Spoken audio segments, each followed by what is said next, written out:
कया चक्षुरुन्मिलितं येन तस्मै श्रीगुरवे नमः। नमो विष्णुपादाय कृष्णपृष्ठाय भूतले श्रीमते भक्तिवेदान्तस्वामिन् इति नामिने। नमस्ते सारस्वती देवे गौरवाणी प्रचारिणे निर्विशेष शून्यवादी पाश्चात्यदेशतारिणे। जय श्री कृष्ण चैतन्य प्रभु नित्यानंद श्री अद्वैत गदाधर श्रीवास आदि गौर भक्तवृंद। हरे कृष्ण कृष्ण कृष्ण हरे हरे, हरे राम राम राम हरे हरे। गुरुवे गौरचंद्राय राधिकाय तदालये कृष्णाय कृष्ण भक्ताय तद्भक्ताय नमो नमः। हरे कृष्णा। आप सभी का बहुत बहुत स्वागत है इस भगवत गीता कोर्स में, जिसके अंतर्गत आज हम लोग भगवत गीता के 18वें अध्याय को अध्ययन करने का प्रयास कर रहे हैं, जिसके अंतर्गत हम लोग आज देखेंगे कि हमने पिछले क्लास में चर्चा की थी कि वर्ण आश्रम धर्म के बारे में, कि वर्ण आश्रम धर्म है कैसा। तो उसके इतिहास को बतलाया था, इसकी खासियत को हमने बतलाया था, और आज इसकी जीर्ण सी वर्ण को समझा था कि जो 4 वर्ण होते हैं, एक को कहा जाता है ब्राह्मण, दूसरे को कहा जाता है क्षत्रिय, तीसरे को कहा जाता है वैश्य,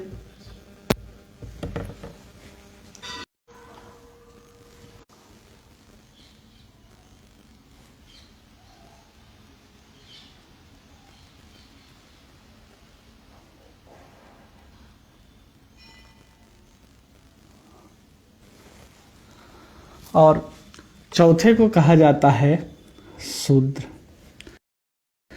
वर्ण है। इन वर्ण के बारे में हम लोगों ने कल चर्चा की थी कि ये वर्ण किसी भी संस्कृति के लिए कितना आवश्यक है, और कहीं भी जाएंगे तो ये 4 वर्ण हमें देखने के लिए मिलते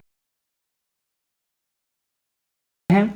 चाहे कोई घर हो, चाहे कोई दुकान हो, चाहे कोई संस्थान हो, चाहे कोई देश हो, चाहे कोई शहर हो, ये चारों वहां पर देखने के लिए मिलते हैं। कहीं भी किसी प्रकार के संस्था में जाएंगे, चाहे वो घर हो, दुकान हो, शहर हो, गांव हो, देश हो, सब जगह ये चारों व्यवस्थाएं दिखती हैं। जो लोग आदेश देते हैं, जो लोग निर्णय करते हैं कि राज्य का संचालन कैसे होना चाहिए, जो निर्णय लेते हैं, जो इस चीज का ये करते हैं, जो सरकार को निर्देश देते हैं कि एक काम ऐसे ऐसे होना चाहिए, तो ब्राह्मण का काम है। जो सेना आदि है, तीनों प्रकार की, नौसेना हो, जल सेना हो या थल सेना हो, वो सभी के सभी क्षत्रिय होते हैं।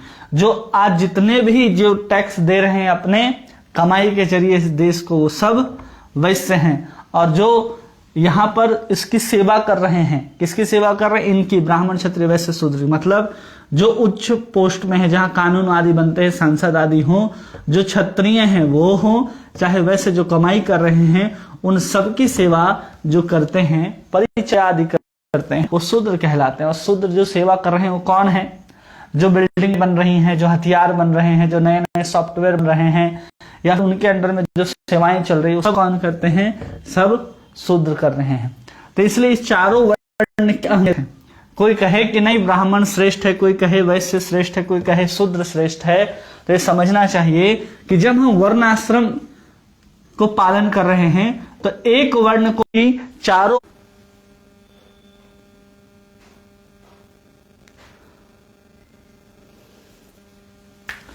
ब्राह्मण भी अपनी जगह श्रेष्ठ हैं, क्षत्रिय भी अपनी जगह श्रेष्ठ हैं, वैश्य भी अपनी जगह श्रेष्ठ हैं, और शूद्र भी अपनी जगह श्रेष्ठ हैं। ऐसा भी कहा जाता है किसी भी वर्ण तथा आश्रम में अगर हम देखेंगे तो कहीं भी जो ब्राह्मण है वो कौन होते हैं? जो जिनके पास बुद्धि अधिक ज्यादा होती है। और बुद्धि कहाँ होता है व्यक्ति का? तो बुद्धि सर में होता है। क्षत्रिय जो होता है उसके पास बल होता है। बल कहाँ होता है? हाथों में होता है, बाजुओं में होता है। जो वैश्य होता है वो क्या करता है? पालन करता है। पालन अर्थात पेट भरता है। जो शूद्र है वो क्या करता है? किसी चीज को चलाता है। उसके बिना ऊपर वाले कोई चल ही नहीं सकते, इसलिए उनको पैर कहा जाता है। अब इन चारों वर्ण में ये 4 कार्य हैं, और वो सबकी योग्यता के अनुसार हैं। योग्यता हम लोग देखेंगे, और उसके अनुसार उनके कर्म हैं। उनके कर्म के अनुसार वो लोग अपने स्वभाव के अनुसार कर्म करते हैं। अब उनको हम लोग सर, हाथ, पेट और पैर के रूप में बांटते हैं। तो अब बताइए कि हम पैर को आपके शरीर से काट दें, या पेट को, या हाथ को, या सर को? हम अपने शरीर से इन चारों अंगों में से किसी को भी हटा नहीं सकते। लेकिन उसमें भी कई लोग कहते हैं कि अरे हमको पैर कहा जा रहा है। अरे भाई, पैर कहा जा रहा है तो पूरा का पूरा जो शरीर का भार है वो कौन संभालता है? पैर है। इसलिए पैर का काम हाथ नहीं कर सकता। पैर जो है अपना कार्य करेगा और हाथ अपना कार्य करेगा, और पैर सिर्फ ऊपर के सभी अंगों को, मतलब सिर, हाथ, पेट को धारण किए हुए केवल चलता रहेगा। उसी से इसके सारे जो कर्म हैं, यहां तक कि परमेश्वर को प्राप्त करने की जो योग्यता है वो उसको चलते रहने से ही प्राप्त हो जाएगी, सेवा करते रहने से ही प्राप्त हो जाएगी बाकियों की। जैसे वैश्य है, तो वैश्य कहे कि हम किसी की सेवा नहीं करते। वैश्य क्या करता है? सबकी सेवा करता है। ये टैक्स यहाँ देता है, ब्राह्मणों को दान करता है। वैश्य के यहाँ जब सेवा करता है तो उसको शूद्र को भी मिलता है। शूद्र सबकी सेवा कर सकता है, वैश्य हो, क्षत्रिय हो, ब्राह्मण हो। लेकिन वैश्य किसकी सेवा करता है? क्षत्रिय और ब्राह्मण की। क्षत्रिय किसकी सेवा कर सकता है? ब्राह्मण की सेवा करता है। और क्षत्रिय वैश्य और शूद्रों की रक्षा करता है। तो ऐसे सबके अलग अलग कार्य निर्धारित है, उसी के अनुसार वो पूर्णता को प्राप्त होता है। ये पूरे सब चीजों को हम लोगों ने कल विस्तार से समझा था कि वर्ण आश्रम धर्म होता क्या है।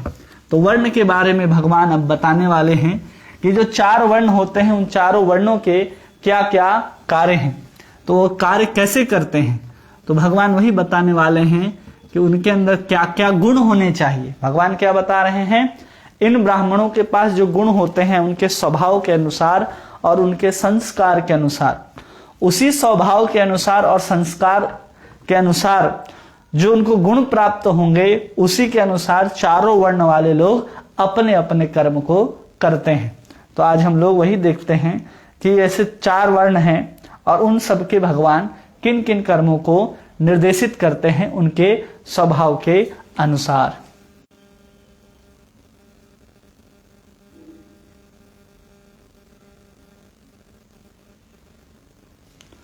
तो देखते हैं श्लोक संख्या 42। समोदमस्तपः शौचम क्षान्तिराजवमेव च ज्ञानम विज्ञानमास्तिक्यम ब्रह्म कर्म स्वभावजम शांति प्रियता आत्मसंयम तपस्या पवित्रता सहिष्णुता सत्यनिष्ठा ज्ञान विज्ञान तथा धार्मिकता, ये सारे स्वाभाविक गुण हैं जिनके द्वारा ब्राह्मण कर्म करते हैं। ठीक है, तो इसमें 9 गुणों का वर्णन आ रहा है। ब्राह्मणों के 9 गुणों का वर्णन आ रहा है, जिसमें सबसे पहले जो वर्णन किया जा रहा है वो है शांति प्रियता। क्या कह रहे हैं भगवान?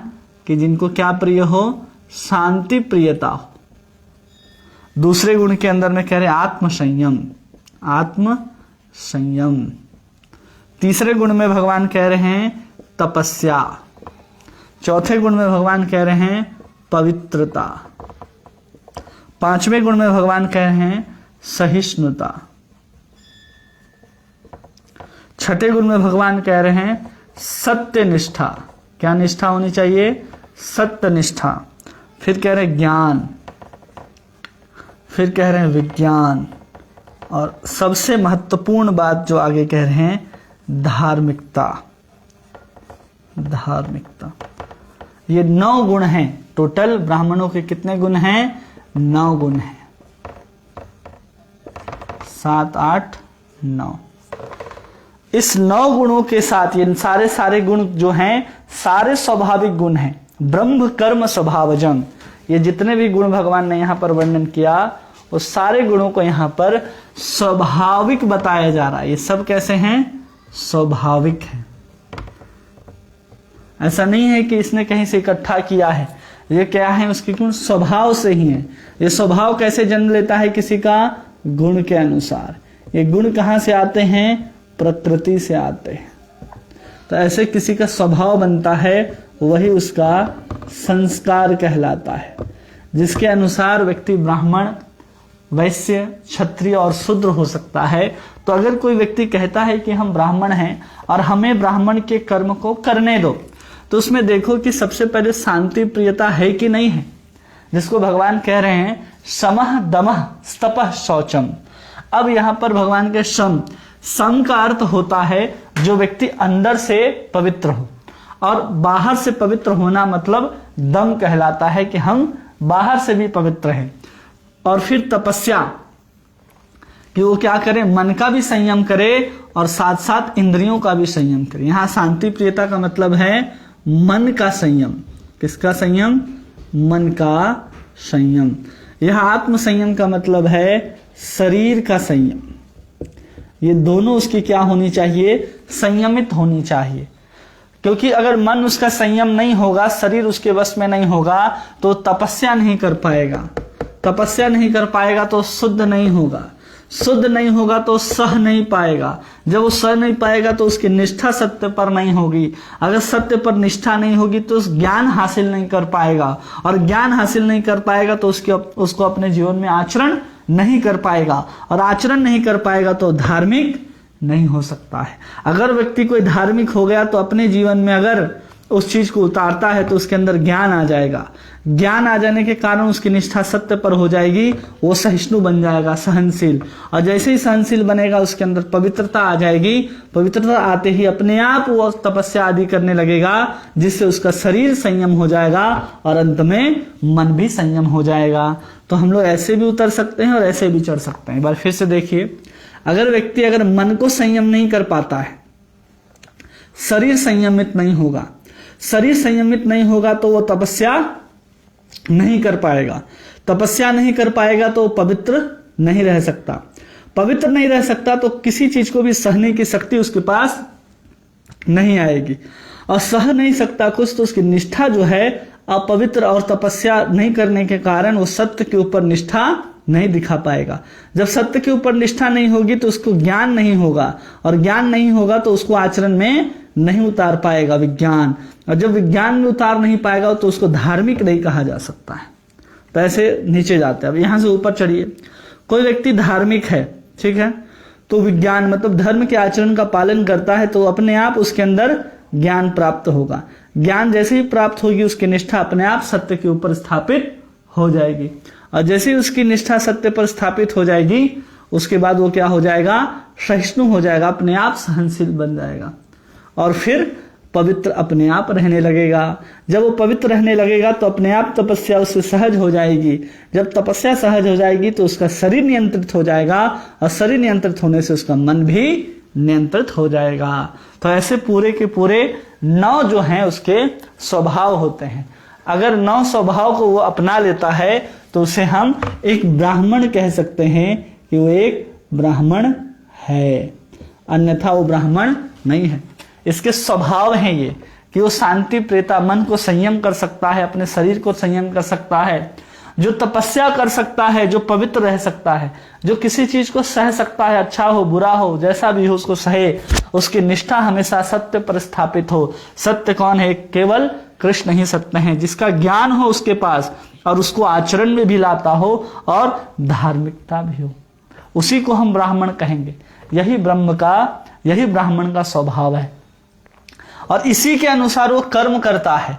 ऐसा नहीं है कि केवल शांति प्रियता पसंद है तो कोई हल्ला करे तो बोलो शांत हो जाओ, शांत हो जाओ, कोई युद्ध करे तो बोले कि युद्ध मत करो। इसको नहीं कहते कि आप शांति प्रियता हैं। आपको उसके साथ ज्ञान और विज्ञान क्या होना भी जरूरत है। आपको अगर कुछ हो रहा है, कोई अपमान भी कर रहा है, तो आपको सहने की प्रवृत्ति होनी चाहिए। आज के समय में जितने भी ब्राह्मण हैं, ना उनका मन संयम है, ना उनका शरीर संयमित है, ना वो पवित्र हैं। वो उल जलूल चीजों को खाते हैं तो पवित्र नहीं हो सकते। जिनका मन संयमित नहीं है इसलिए तो उल जलूल काम को करते हैं और अपवित्र हो जाते हैं। किसी चीज को सहन नहीं कर पाते, उसको कोई 2 शब्द बोल देता है तो तुरंत लाल पीले हो जाते हैं। निष्ठा उनकी सत्य पर नहीं है, नोटों के ऊपर आ गई है, तो वे सब ब्राह्मण नहीं है। ज्ञान के नाम पर कुछ नहीं, 4 मंत्र याद करके स्वाहा स्वाहा करने से ज्ञान नहीं होता। क्यों ज्ञान नहीं होता? क्योंकि जो आप कर्म कांड में मंत्र को पढ़ते हैं उसको आप विज्ञान में नहीं लाते। क्योंकि जब व्यक्ति कर्म करता है, कोई चीज मंत्र आदि पढ़ता है जो ब्राह्मण, तो उसके आचरण में भी वो होने चाहिए। जो बोलता है, जो करता है, वो आचरण में भी होने चाहिए, और तब जाकर के वो धार्मिकता होनी चाहिए। धर्म के अंदर उसकी रुचि अधिक होनी चाहिए। इसी को कह रहे हैं विज्ञानम आस्तिक्यम, वो धार्मिक भी होना चाहिए। और इसी चीज को भगवान 7वें स्कंद में जब ब्राह्मण क्षत्रिय वैश्य शूद्र के सबके कर्मों की बात करते हैं तो वहां पर कहते हैं ब्राह्मणों के विषय में, समोदमस्तप शौचम संतोषम शांतिराजवम ज्ञानम दयात्म तत्वम सत्यम च ब्रह्म लक्षणम। यहाँ पर जो बता रहे हैं उसमें क्या है, समदम, सम भी वही है, दम भी वही है, तपस्या भी वही है, संतोष सहिष्णुता की बात, शांति राजवम किसी को भी क्षमा कर सकता हो, ज्ञानम दया, आत्म तत्व और सत्य में क्या होनी चाहिए, उसकी निष्ठा होनी चाहिए। यही सब कुछ बात को कहीं इसी बात को यहाँ 9 कहा जा रहा है। अन्य शास्त्र में ब्राह्मणों के जो स्वभाव होते हैं कहीं 10, कहीं 11 और कहीं 12 तक देखने के लिए मिलते हैं। जैसे कि यहीं पर भगवान कह रहे हैं कि दया आत्म तत्वम, वो दया भी होना चाहिए, उसके अंदर क्या होना चाहिए, दया भी होना चाहिए। ऐसे भी गुण कहे जाते हैं। 10वां तो यहाँ पर दया आ गया, तो ऐसे ब्राह्मण के गुण कहे जाते हैं। और ऋषभ देव जी जब बता रहे हैं भागवत के अंदर किसी ब्रह्म के गुण को, ब्राह्मण के गुण को, तो कहते हैं धृता तनुरुषति नाम में पुराणे अन्ने हम सत्वम परम पवित्रम समोदम सत्य अनुग्रहश्च तपस्स तितिक्षा अनुकूयत्र। कहते हैं कि मेरे वेद रूपी जो मेरा स्वरूप है, पुरातन मूर्ति को जो धारण करते हैं, मतलब वेद को धारण करने वाले। ब्राह्मण किसको धारण करते हैं, ब्राह्मण वेद को धारण करते हैं, अर्थात ज्ञान को धारण करने वाले धारण करते हैं। और जो सत्य, दम, सम, सत्व गुण, तितिक्षा, ज्ञान और दया, यहां पर 8 गुणों की चर्चा है। जहां ऋषभ देव जी बता रहे हैं वहां ब्राह्मणों की 8 गुणों की चर्चा करते हैं, जिसमें कहते हैं सत्य, दम, सम, सत्व गुण, तितिक्षा, दया, ज्ञान, ये सब जो हैं 8 गुण जिसके अंदर हो उसको हम ब्राह्मण कह सकते हैं। तब उस जाकर के हम कहेंगे तुम ब्राह्मणों का कर्म करो। अगर व्यक्ति के अंदर ये गुण है तो ये सब क्या है, गुण है। ये गुण होने पर ही हम उनको कह सकते हैं कि हाँ आप ब्राह्मण हैं, आप ब्राह्मणों के कार्य को करिए। लेकिन आजकल क्या होता है कि जो व्यक्ति ब्राह्मण के कुल में जन्म लिया है उसी को कहते हैं कि आप ब्राह्मण हैं। तो उसके लिए प्रभुपाद जी अन्य पुस्तकों में लिखते हैं कि अगर कोई वकील का बेटा है और बिना वकालत किए कहे कि हम भी वकालत कर सकते हैं, हम भी वकीलों जैसी जो बहस होती है हम उसको भी कर सकते हैं, तो क्या कह सकते हैं, वो योग्य होगा। वकील है, वकील का पुत्र वकील हो सकता है या इसको योग्यता चाहिए, तो इसको योग्यता चाहिए तब ये वकील हो सकता है। कोई डॉक्टर है, वो डॉक्टर का बेटा कहे कि हम भी क्या बन जाएंगे, डॉक्टर बन जाएंगे, क्या संभव है, नहीं। क्योंकि उसको भी क्या करना पड़ेगा, एमडी की पढ़ाई जो एमबीबीएस होती है उसको जब तक नहीं पढ़ेगा वो व्यक्ति डॉक्टर नहीं हो सकता। मतलब कि यहां पर योग्यता चाहिए, बिना योग्यता का कोई उपाय नहीं है। लेकिन हम लोग क्या करते हैं, ब्राह्मण कुल में कोई जन्म ले या क्षत्रिय कुल में कोई जन्म ले तो क्या कहते हैं कि हम क्षत्रिय कुल में जन्मे हैं तो हम क्या हैं, क्षत्रिय। नहीं, अगर आपके पास उसके गुण नहीं है तो आप ना ब्राह्मण हैं, न क्षत्रिय हैं, न वैश्य हैं, न शूद्र हैं। आपके अंदर इन चारों वर्ण में जिसका गुण लक्षण आएगा वही आप हो सकते हैं। बिना योग्यता के जन्म के आधार पर जो वर्ण की व्यवस्था है वो गीता इसका आदेश नहीं देता है। ये हम लोगों को जान लेना चाहिए।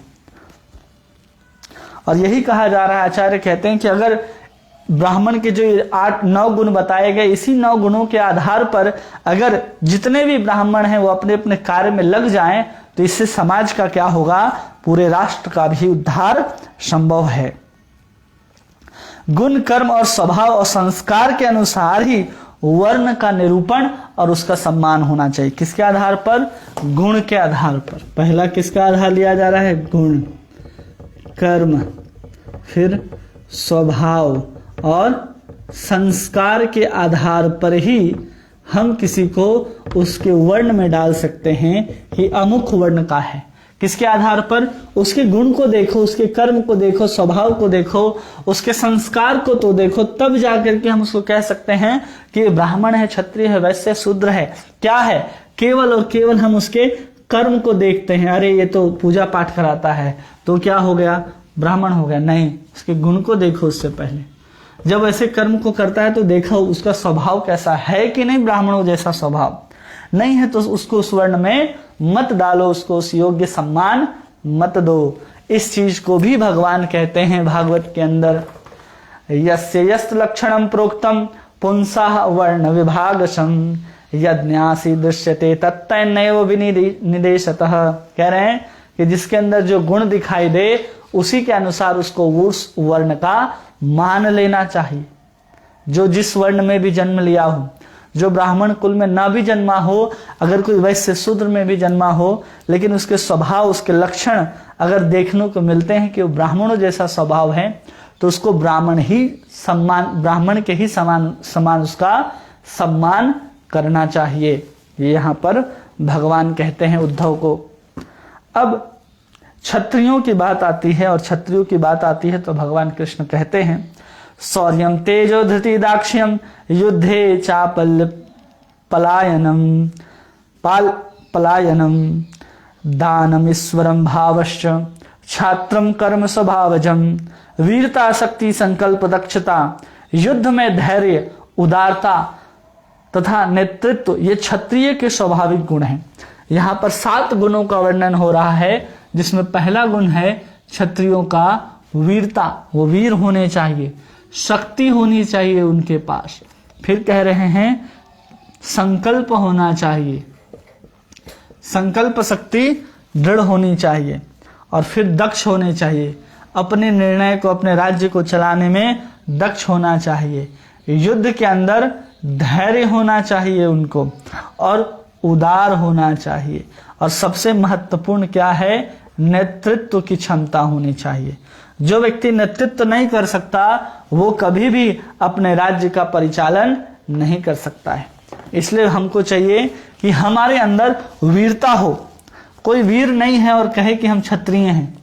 वीर किसको बोलते हैं? जो कभी भी भयभीत नहीं होता और निर्भयता के साथ अपने वीरता का प्रदर्शन करता हो, चाहे युद्ध का मैदान हो, चाहे अपने राज्य सिंहासन पर बैठ करके सत्य के प्रति निर्णय लेना हो, उन सब के प्रति जो उसकी शक्ति प्रदर्शित होती है उसको वीरता कहते हैं।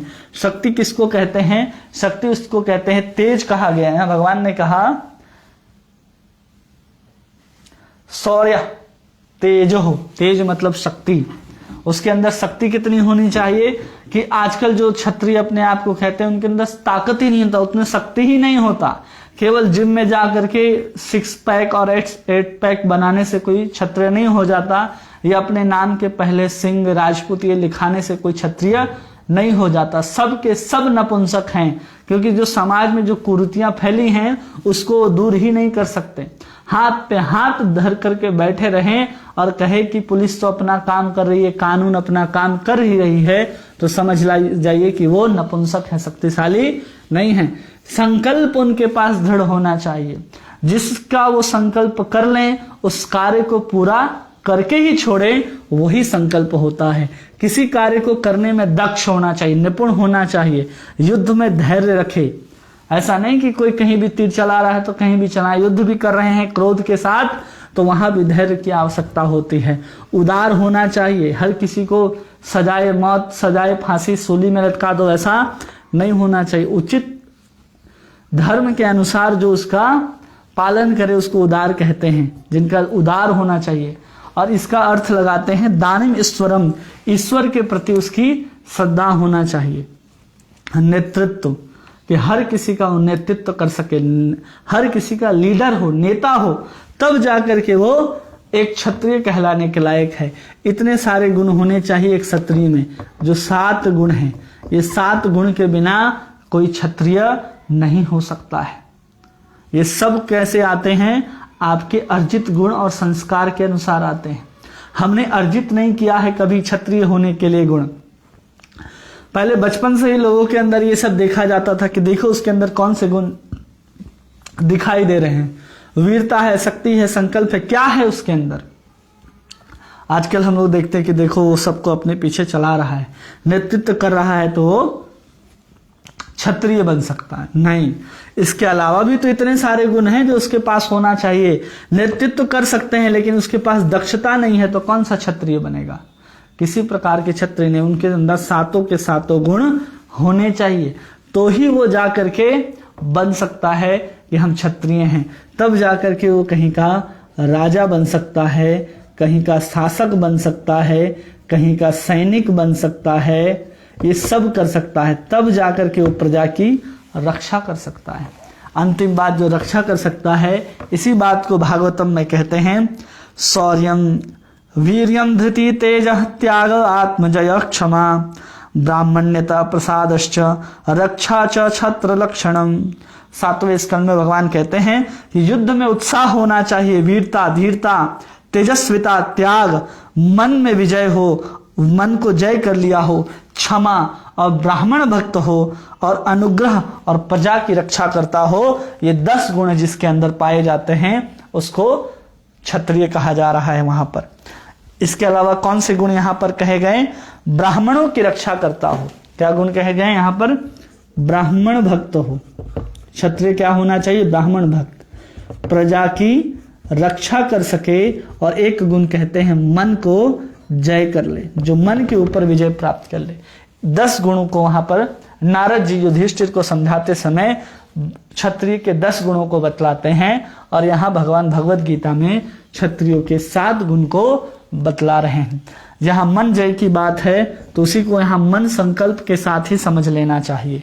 और उदार है तो यहाँ ब्राह्मणों के प्रति उदार होना चाहिए। और नेतृत्व की बात जब कही जा रही है तो वहां पर प्रजा रक्षा अपने आप आ ही जाएगा।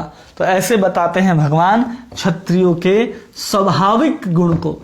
अगर ये गुण है किसी क्षत्रिय के पास, किसी व्यक्ति के पास, किसी क्षत्रिय के पास नहीं, किसी व्यक्ति के पास, तो वास्तव में वो क्षत्रिय कहलाने के योग्य है। नहीं तो क्षत्रिय कहलाने के योग्य नहीं है, वो छाता पकड़ने के योग्य है, न कि क्षत्रिय कहलाने के योग्य है।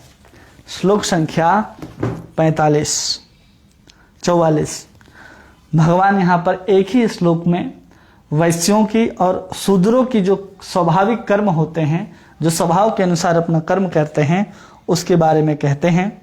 कृषि गोरक्षा वाणिज्यम वैश्य कर्म स्वभावजम परिचर्यात्मकम कर्म शूद्रस्यापि स्वभावजम। कृषि करना, गौरक्षा तथा व्यापार वैश्यों की स्वाभाविक कर्म है, और शूद्रों के कर्म श्रम तथा अन्यों की सेवा करना है। भगवान क्या कह रहे हैं? कृषि करना। वैश्यों के लिए क्या कह रहे हैं भगवान? कि उनका कर्म क्या है? कृषि, गोरक्षा और व्यापार। ये किसके गुण हैं? ये वैश्यों के कर्म है। और फिर बता रहे हैं तत्परिचर्या, कि उन सब की सेवा करना। किनकी कर्म? कर्म श्रम करना। जिनका कर्म क्या है? श्रम करना। ये किनका कर्म है? तो ये शूद्रों का कर्म है, जिसको भगवान यहाँ पर बतला रहे हैं। और ये जो कर्म है वो किस आधार पर इन लोग को प्राप्त हैं? तो प्रकृति के गुण के अनुसार, जिस व्यक्ति ने जिस गुण को अर्जित किया है उसके अनुसार भगवान यहाँ पर इस प्रकार के कर्मों की चर्चा कर रहे हैं। ऐसा नहीं है कि भगवान अपने मन से कह रहे हैं कि ये सब हैं। ये सब कैसे अर्जित किया है उसने? प्रकृति के गुण के अनुसार, और गुण के अनुसार ही उसका वर्ण निर्धारित होना चाहिए, न कि उसके जन्म के आधार पर। जन्म के आधार पर हम किसी का वर्ण गीता के अनुसार तो बिल्कुल भी निर्धारित नहीं कर सकते हैं, क्योंकि भगवान ने यहाँ कहीं भी ये बात नहीं कही कि व्यक्ति को जन्म के अनुसार ब्राह्मण, क्षत्रिय, वैश्य, शूद्र मानना चाहिए। या फिर जब भगवान उद्धव को ज्ञान दे रहे हैं 11वें स्कंद में, तो वहां भी भगवान ने साफ साफ कह दिया कि जिसके अंदर जो गुण दिखाई दे उस गुण के अनुसार ही उसको उस वर्ण का मान लेना चाहिए। कहते हैं ना, यस्य यस्य लक्षणम प्रोक्तम पुंसा वर्ण भी वर्णा विभागसम, उसके अनुसार ही उसको मान लेना चाहिए, ना कि जन्म के अनुसार मानना चाहिए। तो ये हमने समझ लिया कि किस व्यक्ति के कौन वर्ण का है तो उसके कौन से कर्म होंगे। अगर ब्राह्मण है तो उसको गुण को देखो और गुण के अनुसार देखो, 9 के 9 गुण उसके अंदर दिखाई देते हैं तो ब्राह्मण है वो ब्राह्मणों के कर्म को कर सकता है। जो क्षत्रिय है उसके अंदर 7 गुण दिखाई देते हैं तो वो क्षत्रियों के कर्म को कर सकता है। और ये सब गुण जो होते हैं, जो यहाँ पर 9 गुण दिखाए गए ब्राह्मण के, कितने गुण दिखाए गए? ब्राह्मण के 9 गुण और क्षत्रिय के 7 गुण। अब यहाँ पर गुण की चर्चा आई, लेकिन जहाँ कर्म की बात आई तो 3 कर्म भगवान ने बता दिए वैश्यों के और 1 कर्म बता दिया शूद्र के लिए। ठीक है, यहाँ पर कर्म बता रहे हैं, यहाँ पर गुण बता रहे हैं। तो ये समझना चाहिए जो हमारा सतोगुण जो है, यही सतोगुण के आधार पर कोई ब्राह्मण बनता है। ठीक है, जिसमें रजोगुण की प्रधानता होती है और अल्प मात्रा में सतोगुण पाया जाता है, उसी को हम लोग क्षत्रिय कहते हैं। ठीक है, और वैश्य में क्या पाया जाता है? रजोगुण अधिक मात्रा में पाया जाता है और तमोगुण कम मात्रा में पाया जाता है, तो उसको वैश्य कहते हैं। जिसके अंदर पूर्ण मात्रा में तमोगुण पाया जाता है उसको शूद्र कहते हैं। अब इसी सतोगुण के कारण इसके अंदर ये 9 गुण आए हैं। ठीक है, और इसी रज और सत को मिला करके उसके अंदर 7 गुण आए हैं। तो जब रज और तम गुण की बात मिला करके वैश्य की आ रही है तो इसमें से जो कुछ गुण होंगे वो किस में आएंगे? वैश्य के पास आएंगे। और जो इसके भी कुछ गुण होंगे वो भी कुछ गुण किसके पास आएंगे? शूद्र के पास आएंगे। तो वैसे ही गुण धीरे धीरे कम होते जाते हैं। यहाँ 9 है, 7 है, तो यहाँ 5 और यहाँ 3 में आकर के निपट जाएगा। मतलब जो शूद्र होंगे उनके अंदर एक गुण होगा आस्तिकता। वो क्या होंगे? धर्म का पालन करेंगे। उसके बाद वो क्या होंगे? संतोष होंगे। संतोष का उनके पास एक गुण होगा। और एक तीसरा गुण उनके अंदर होता है जिसको कहते हैं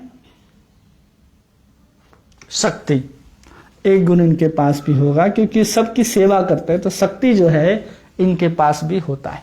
लेकिन इससे 2 गुण अधिक की बात करें तो शूद्रों के पास चला जाता है। शूद्रों के पास वो 2 गुण कौन सा जाता है?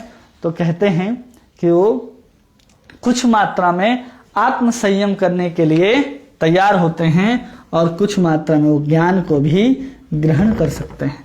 तो ऐसे 2 गुण जो हैं उनके पास बढ़ते चले जाते हैं। तो ऐसे सबके पास अलग अलग गुण होते हैं और गुण के आधार पर ही व्यक्ति अपना अपना कर्म करता है। अब उसी के कर्म के आधार पर भगवान कहते हैं, क्या कह रहे हैं हम लोग सुनते हैं। भगवान कहते हैं 45वें श्लोक में, स्वे स्वे कर्मण्यभिरतः संसिद्धि लभते नरः स्वकर्म निरतः सिद्धि तथा विदन्ति तत्क्षणो। अपने अपने कर्म के गुणों का पालन, अपने अपने कर्म के गुणों का पालन करते हुए प्रत्येक व्यक्ति सिद्ध हो सकता है। अब मुझसे सुनो कि किस प्रकार किया जा सकता है। भगवान क्या कह रहे हैं कि जो जिस प्रकार के उसका गुण है, अगर वो गुण के अनुसार ही कर्म करता है तो कह रहे हैं ये कर्म करते हुए भी वो सिद्ध हो सकता है। अब वो सिद्ध कैसे हो सकता है? तो भगवान कह रहे हैं कि वो तुम मुझसे सुनो कि तुम कैसे सिद्ध हो सकते हो। तो 46वें श्लोक में भगवान कहते हैं, यत्तः प्रवृत्ति भूतानां येन सर्वमिदं ततं सर्वकर्मणा तम अभ्यश्चर्यं सिद्धिं विदन्ति मानवः। जो सभी प्राणियों का उद्गम है, जो सर्वव्यापी है, उस भगवान की उपासना करके मनुष्य अपना कर्म करते हुए पूर्णता को प्राप्त कर सकता है। क्या कह रहे हैं भगवान? कि अपनी उपासना, अपना कर्म करते हुए वो उस परम पूर्णता को प्राप्त कर सकता है। कैसे करें? जो सभी प्राणियों का उद्गम है। भगवान कह रहे हैं कि जो सभी प्राणियों का उद्गम है, जो सभी प्राणियों का उद्गम है। ठीक है, पहला। दूसरा कह रहे हैं और सर्वव्यापी है। वो क्या है? सर्वव्यापी है, व्याप्त है। उस भगवान की उपासना करते हुए, उनका क्या करना है? हमको उपासना करना है। और उपासना कैसे करना है? जो अपना कर्म है, वो कर्म कैसे प्राप्त हुआ? हर बार याद रखिए, प्रकृति से गुण, गुण से आपका स्वभाव बना और स्वभाव के अनुसार आपका कर्म। अब इसी कर्म के अनुसार उनकी उपासना करते हुए हम पूर्णता को प्राप्त कर सकते हैं। किसको प्राप्त कर सकते हैं? पूर्णता को प्राप्त कर सकते हैं। ठीक है, अब इसको समझिए कि जो सभी प्राणियों के उद्गम हैं, तो भगवान 15वें अध्याय में कहते हैं ममई वांसो जीवलोके जीवभूता सनातन। तो सभी प्राणियों के उद्गम कौन है? स्वयं कृष्ण है, सर्वव्यापी। भगवान कहते हैं 7वें अध्याय में कि जो पराशक्ति है और अपराशक्ति है, उस दोनों के माध्यम से भगवान ही कृष्ण ही व्याप्त हैं। किसके माध्यम से व्याप्त हैं? अपनी शक्ति के माध्यम से। और अपने कर्म के अनुसार जब हम उपासना करेंगे तो किसकी उपासना करेंगे? कृष्ण की उपासना करेंगे, तब जाकर के हम अपनी पूर्णता को प्राप्त कर सकते हैं। क्योंकि वेदांत भी कहता है सभी प्राणियों का उद्गम क्या है? भागवत में पढ़ते हैं ना हम लोग, जन्मांधस्य यतः, वो जो भागवत का जो पहला श्लोक है वो ब्रह्म सूत्र के दूसरे श्लोक से, दूसरे सूत्र से शुरू होता है, जिसका अर्थ ही है कि जब सब चीज का उद्गम जो है वो कौन है? जन्माद्यस्य यतः, मतलब कृष्ण, वो सत्य जो है, सत्यम परम धीमहि कह करके जिसको नमस्कार करते हैं वेद व्यास, वो यही भगवान कृष्ण हैं। और उनकी उपासना कैसी करनी है? तो भगवान कह रहे हैं स्वभाव से जो तुम्हारा कर्म बनता है उसी कर्म के अनुसार तुम्हें उनकी उपासना करनी है, कुछ अलग से करने की जरूरत नहीं है। और इसी को यहाँ पर प्रभुपाद जी समझाते हैं हमको कि वैष्णव जन परमेश्वर की पूजा उनकी अतरंगा शक्ति समेत करते हैं। मतलब जब हम कृष्ण की बात करेंगे तो कृष्ण के साथ कौन आएंगी? राधा रानी आएंगी। जब तक राधा रानी के साथ हम सेवा नहीं करेंगे, हम वैष्णव कहे नहीं जा सकते। हम वैष्णव हैं, हम गौड़ीय हैं, इसलिए हैं क्योंकि हम राधा कृष्ण की युगल उपासना करते हैं। और वही बहिरंगा शक्ति को यहाँ प्रभुपाद जी कह रहे हैं कि यही अतरंगा शक्ति है, उनकी जो पीठ पीछे की भाग या इनकी छाया को ही हम लोग माया शक्ति के नाम से जानते हैं, जो हम लोग दुर्गा देवी की उपासना करते हैं। वही राधा रानी हैं जो बहिरंगा शक्ति के रूप में विस्तार करती हैं, जो यहाँ पर दुर्गा कही जाती हैं। और जो सब प्राणियों के उद्गम हो, चाहे कोई भी हो, सबके रूप, सबके हृदय के अंदर कौन बैठा है? यही कृष्ण जो हैं अपने स्वांश के रूप में, परमात्मा के रूप में, अंतर्यामी के रूप में प्रत्येक जीव के अंदर बैठे हैं।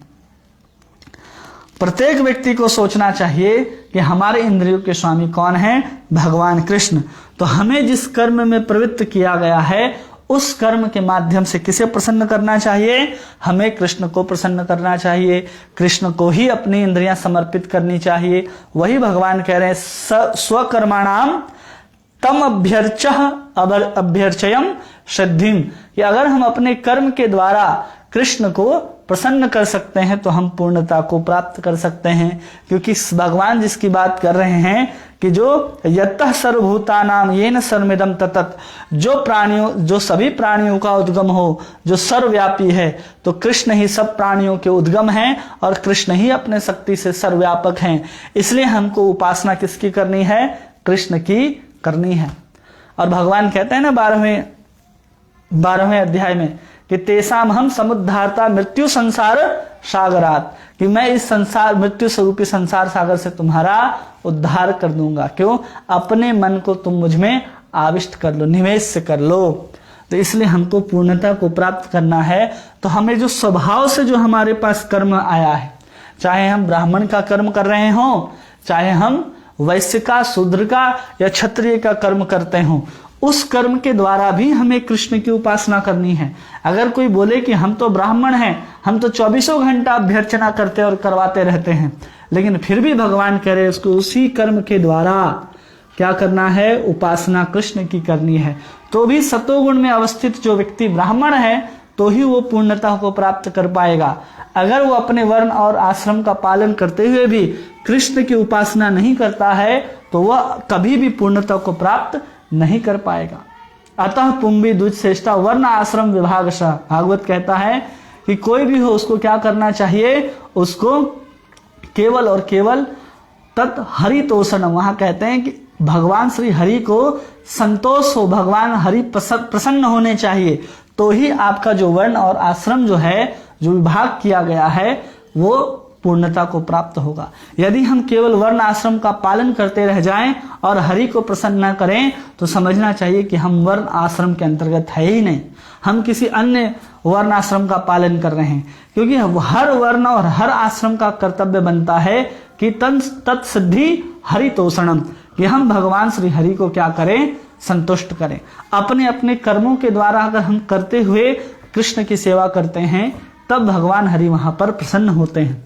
ऐसा भी कहा जाता है, कोई अगर अपने वर्ण और आश्रम को 100 वर्षों तक अगर ठीक से निभाता है, 100 वर्षों तक और 100 जन्मों तक निभाता है, कितने जन्मों तक, 100 जन्मों तक, तो कहते हैं कि वो ब्रह्मा बनने का अधिकारी है। जो ब्रह्मा जो सबसे सत्य लोक में विराजते हैं, वो 100 जन्म तक अपने वर्ण और आश्रम को ठीक से निभाता है, पूरे पूरे नियमों के साथ निभाता है, तो कहते हैं कि वो ब्रह्म पद का अधिकारी है।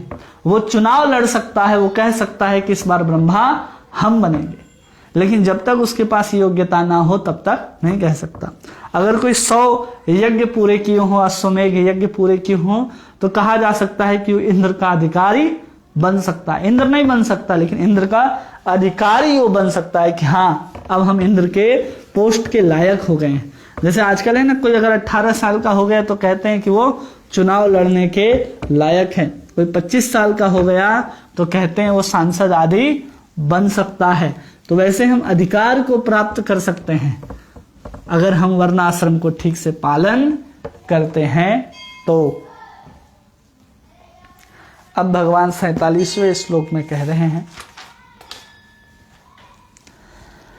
श्रेयान स्वधर्मो विगुणः परधर्म स्वनुष्ठितात् स्वभाव नियतम कर्म कुर्वान्नोति किल्बिषम्। अपने वृत्तिपरक कार्यों को करना, चाहे वो कितना ही त्रुटिपूर्ण ढंग से क्यों ना किया जाए, अन्य किसी के कार्य को स्वीकार करने और अच्छी तरह से, अच्छी प्रकार से करने की अपेक्षा कहीं अधिक श्रेष्ठ है। अपने स्वभाव के अनुसार निर्दिष्ट कर्म कभी भी पाप से प्रभावित नहीं होते। भगवान ने क्या कहा कि जो अपना वृत्तिपरक कार्य है, कैसा कार्य है, वृत्तिपरक, वृत्तिपरक कार्य। वृत्तिपरक कार्य मतलब जो भी हमको अपने वर्ण के अनुसार प्राप्त जो कार्य है उसको कहा जा रहा है वृत्तिपरक कार्य, चाहे वो कितना भी त्रुटिपूर्ण लगे। कभी कभी हमको लगता है ना कि हमारा जो कार्य है वो बहुत त्रुटियां हैं उसमें। वृत्तिपरक कार्य कैसा लगे व्यक्ति को, त्रुटिपूर्ण लगे, और किसी कार्य को स्वीकार करने की अच्छी प्रकार से हाँ, अपना वृत्तिपरक कार्य है। कोई अगर ब्राह्मण का कार्य है जिसका पूजा पाठ आदि करवाना उसका कर्म है, उसको भी अगर त्रुटिपूर्ण ढंग से पूरा करे, उसमें बहुत सारे त्रुटि रह जाएं, फिर भी इसको क्या करना चाहिए, अपने वृत्तिपरक कर्म को छोड़ करके दूसरे के जो वृत्तिपरक कर्म है उसको अच्छे से करने की अपेक्षा भगवान कह रहे हैं, अपेक्षा कि अपेक्षा अपना जो वृत्तिपरक कार्य है उसको करना कहीं अधिक श्रेष्ठ है। अगर हम किसी और के वृत्तिपरक कार्य को अच्छे तरह से करते हैं तो अच्छे तरह करने के बाद भी हम किसके भागीदार बनेंगे, पाप के भागी बनेंगे। लेकिन हम अपने ही कार्य को त्रुटिपूर्ण ढंग से करेंगे तो हम हमेशा क्या रहेंगे, पाप से मुक्त रहेंगे। अब इसको समझिए कि कोई ब्राह्मण है, वो ब्राह्मण बोलेगा नहीं हम बिजनेस अच्छा से कर सकते हैं। वो ब्राह्मण है, उसके स्वभाव में क्या है कि वो ब्राह्मण है, वो स्वभाव में उसके जितने ब्राह्मण के गुण देखे जाते हैं, वो ब्राह्मण के गुण देखने के कारण हमने उसको कहा कि आप ब्राह्मण हैं। अब जब आप ब्राह्मण हैं तो आपको कर्म भी कैसे करने चाहिए, अपने ब्राह्मणों वाले कर्म करने चाहिए। लेकिन वो ब्राह्मण कहे कि नहीं हम वैश्य के काम को बिजनेस अच्छे तरीका से कर सकते हैं, तो ब्राह्मण आकर के यहाँ पर वैश्यों का काम करने लगे तो किसका भागी होगा, पाप का भागी होगा। लेकिन वही ब्राह्मण अपने पूजा पाठ आदि को भले ठीक से न करा पाता हो, मंत्र आदि उच्चारण ठीक से न करा पाता हो, लेकिन ये सब कार्य, क्योंकि ब्राह्मण उसको नहीं कहते जो मंत्र का उच्चारण अच्छे से करता है, क्योंकि हमने अभी जो 9 गुण देखा उसमें भगवान ने कहा कि मंत्र उच्चारण भी होना चाहिए। भगवान ने कहा सम दम तपो, सम की बात की, दम की बात की, चप की बात की, सत्य की बात की, निष्ठा की बात की, आस्तिकता की बात की, धार्मिकता की बात की। भगवान ने तो नहीं कहा कि उसको ब्रह्म मंत्र पढ़ना अच्छे से आना चाहिए तो ही वो ब्राह्मण होगा। वो त्रुटिपूर्ण ढंग से भी अपने कर्म को निभाए तो वो पाप से मुक्त रहेगा, बल्कि वो दूसरे के कर्म को न करे, कहीं श्रेष्ठ है। लेकिन आजकल क्या होता है कि हम क्या करने लग जाते हैं, जो वैश्य हैं वो बोलते हैं कि हम ब्राह्मण के कार्य को करेंगे। तो कई बार ऐसा होता है कि स्वधर्म जो होता है अपना, जैसे कई बार ऐसा है कि जो क्षत्रिय हैं वो स्वधर्म है, उनका क्या है, क्षत्रिय का स्वधर्म है। तो क्या देखते हैं कि इसमें हम गुण दोष देखने लग जाते हैं कि कैसा है, क्षत्रिय का गुण ज्यादातर कैसा होता है, राजसिक होता है। अब राजसिक होता है तो क्षत्रियों को युद्ध में हिंसा करना पड़ता है। अब वो सोचे कि हम हिंसा आदि ना करते हुए हम सात्विक जो हैं, सात्विक कर्म को करेंगे।